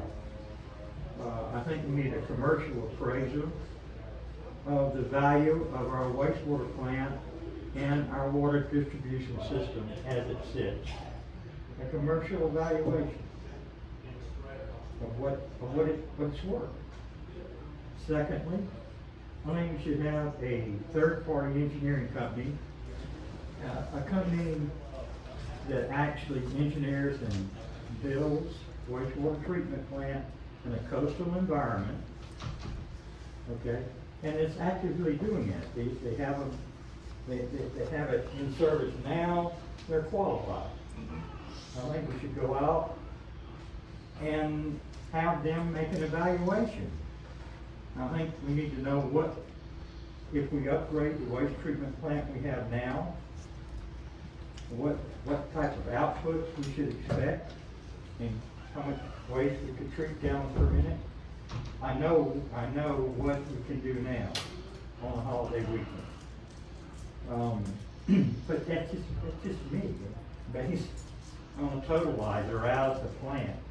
I would prefer it to be a professional engineering evaluation of what a wastewater plant can actually do, a scope of work for what it would take to upgrade the plant, and a cost estimate. Same with our distribution system. I'd like to see a qualified engineering company that does this type of thing. Look at what we have, what we've done today, and give us a recommendation and evaluation. of what we should do. I'm talking about a qualified, right? And then after we have done those exercises, yeah, then let's discuss these other things. But without this type of base, no, I can't vote for it. Thank you. Any other?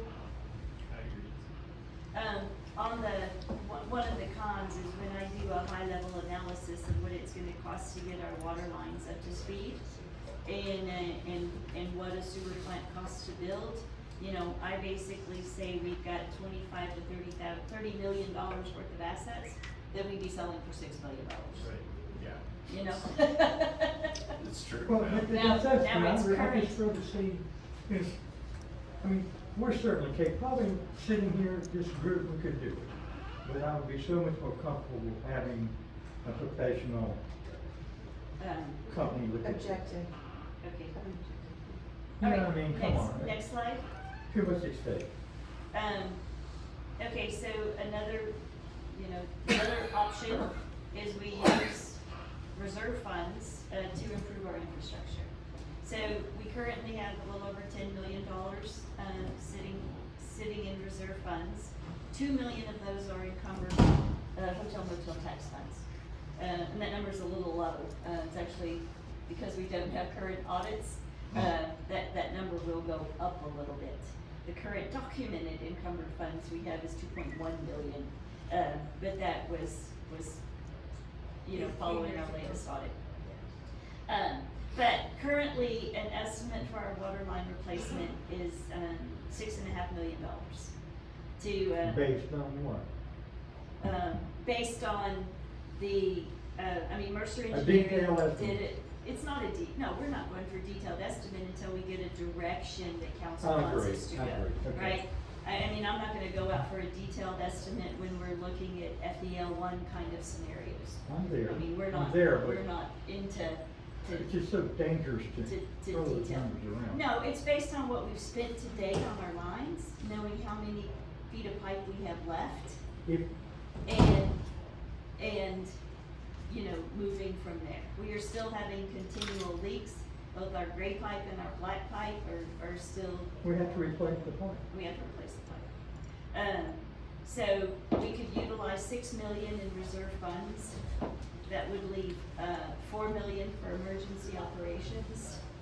And then, you know, but 2 million of that are encumbered hot tax funds. So, you know, I've done lots of research into what FEMA and everybody else recommends as having in your emergency funds. There's nothing documented out there with any suggestions. I've heard people tell me you actually don't want that many emergency funds. It reduces your ability to get grants and other federal funding. I mean, we know the government gives to the poor and takes from the rich, so it's kind of the way it goes. But when I look at our wastewater system, the sewer plant repairs, we've actually got the other side cleaned out. We, based on Branch's estimate, it's actually in much better shape than we expected. We use this all along. Once we got in there and cleaned it up. The sewer plant, the generator's not where it needs to be, lighting's not where it needs to be, handrails are rusting and falling apart. The building is falling apart, it's an eyesore. The building that houses the generator is getting dangerous. Our main electrical panel sits at my waist level. It needs to be at, 14 According foot. to Branch, right? 14 foot, we don't really have full estimates for doing anything with the generator and the electrical. These numbers come from, what Branch tells us the base plant is gonna need, as well as some estimates we've had on, we know electrical's expensive. And this number could be low. The lift station control panels, our call-out systems on the lift stations are not working right. Kendall's pursuing a bunch of different options on how to do that. Our best estimate right now, based on those preliminary numbers, is it'll be about 20,000 per lift station, and we have 7 lift stations. To replace, and this is a big one, we have 160 counted manhole covers in the city. We know there's more than that buried. They leak, they're rusty, they allow huge infiltration into the system during rains and high tides, which then creates the risk of overloading our sewer plant and having, non-compliant outfalls. We hope that's high, but they're also all too low. They all need to be raised, and the types of materials, they have new sealing seated lids that will help reduce that infiltration. Our sewer lines have never been cleaned, and we don't know what repairs they need. We hope we don't have gray water going into the soil, but we don't know that. So most cities, and Kendall can jump in here, most cities have plans to clean, to scope and analyze and clean their sewer lines on a rotating basis. They do so many feet every year, then they start over again. We've never done that. Our water meters, they have a definite life, and they're all at the end of their life. We are past their warranty period now on all of our meters, except the ones Tina's been getting ordered and replaced as we go. So all of that for the sewer repairs totals up to $2,040,000. In our utility rate structure, it includes $340,000 a year in capital infrastructure improvements. That's between the water and the sewer. So when we went forward with that new utility rate last year, and I proposed it to the city, it did show those capital numbers, that the intention was to set aside every year so that we would have money to do our ongoing improvements necessary. The utility rate structure includes $150,000 a year in repairs. So when you look at that number, that's $490,000. Over the next 5 years, we could potentially pay for most of the wastewater system improvements. So one option is to say we're gonna use reserve funds and get our water lines replaced. And one of the numbers I haven't done yet is to say, here's our current repairs, what we're spending, right? And as we replace water lines, we would expect. Starting for the last 6 months. We would, and our water repairs are going down compared to. Drastically. Yes, they are. Most of that is due to cost oversight and management versus number of leaks. But our leak rate is going down too because we keep replacing more lines.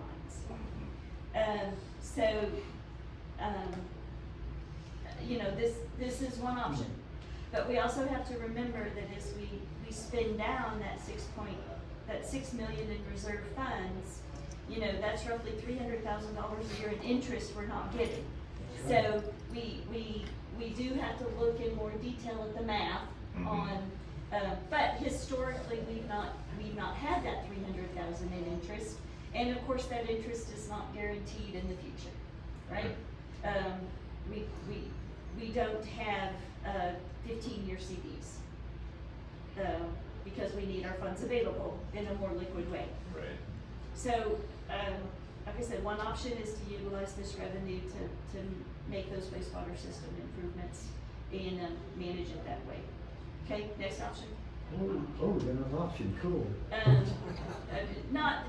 This one, we could keep our money in the bank and we could issue bonds. Go into debt. Go into debt.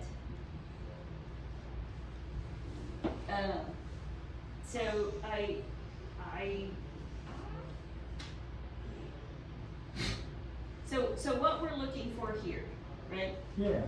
Out of this discussion is, it is time to decide a path. Do we want to do the next step in looking at selling the utility system? Or is that something that council at this point says, you know, that's just not the answer for us.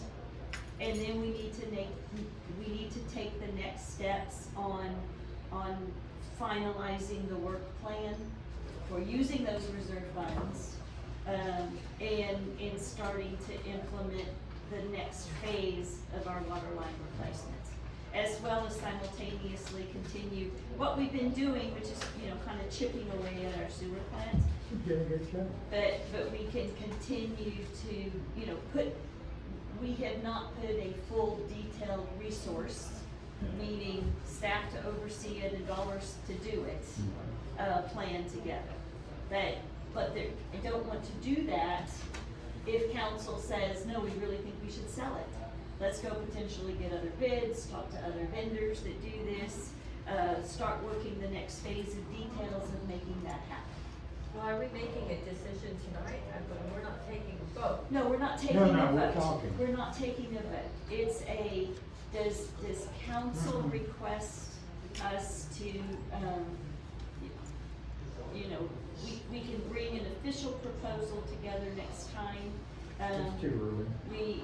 We haven't, I'm not talking about the detailed work plan to do it, but if we need to do something that says, you know, city's been presented with this proposal, but council is voting no, we can bring that forward in a more official way next time to say, yes, consider Your this. concern is overselling it first. Overselling. I mean, your concern is that you want an answer from council on whether or not to seriously consider the offer of selling it. That's right. That's your first priority, and that's what I'm hearing. Yes. Because if we want to pursue that, right, then we start doing the more due diligence on doing that. You know, What do you think? versus if selling it is just not something we're interested in doing, then we need to take the next steps and bring forward work plans and resource plans to council to approve. Both first in an overall holistic manner, and then breaking it out into each individual project as it needs to be bid and approved. At this point, I'm not in favor of selling it. At this point in time, with what we know, just that. With the information we're being given tonight, Sure. we don't wanna do bonds. I'm not comfortable selling it because I'm losing control. And, we've got Branch, and they've been a really good company and have been real attentive with helping us with our needs and been fair with the contracts. And, but we need to just continue on the road that we're going and fix what we have and maintain what we have. That's where we're here, is we haven't been maintaining it all along. Yeah, that's True. And that's a very good point, because we're very quickly approaching the point where we need to start servicing the new stuff. So it seems like just yesterday we started on the water pipes, but now it's like, hey, that's been 5 years ago since then, and that's really Yeah, the it point. was a 5-year plan. Mhm. I know, right? That's how it turned out in the end. So we need to start addressing that as well. So I think certainly we need to start digging Okay, into so, that. so I'm hearing, but Kendall, do we need to bring I'm asking for points of clarity here.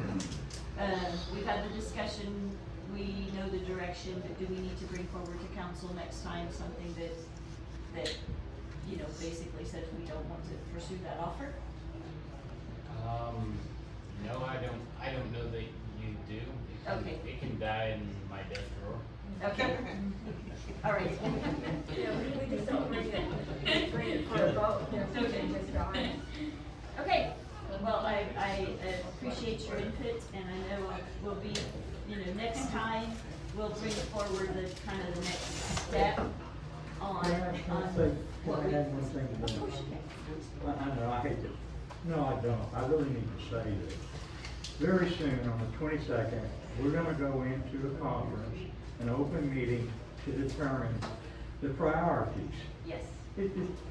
We need to, yeah, I've heard a lot of these really bad problems.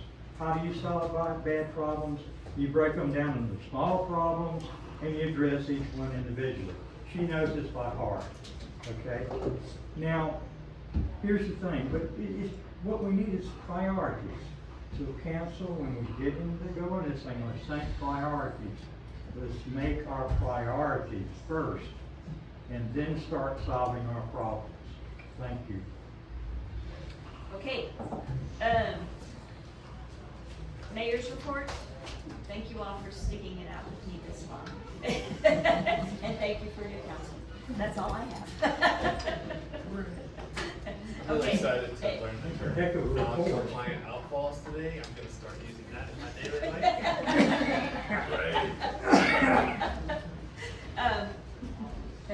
Listen, we learn every day, don't we? I learn more than I want to every day. I have a term for that, but I'm not allowed to say. It's on Christmas vacation. Okay, at this point, do I adjourn into executive session, right? Do I need to make a motion for that? Yes. That's what I thought. Do I have a motion to adjourn into executive session? Make a motion, we adjourn to executive session. Second? I'll second. Did you get that? All in favor? Okay. Thank you for sticking it out, guys. We will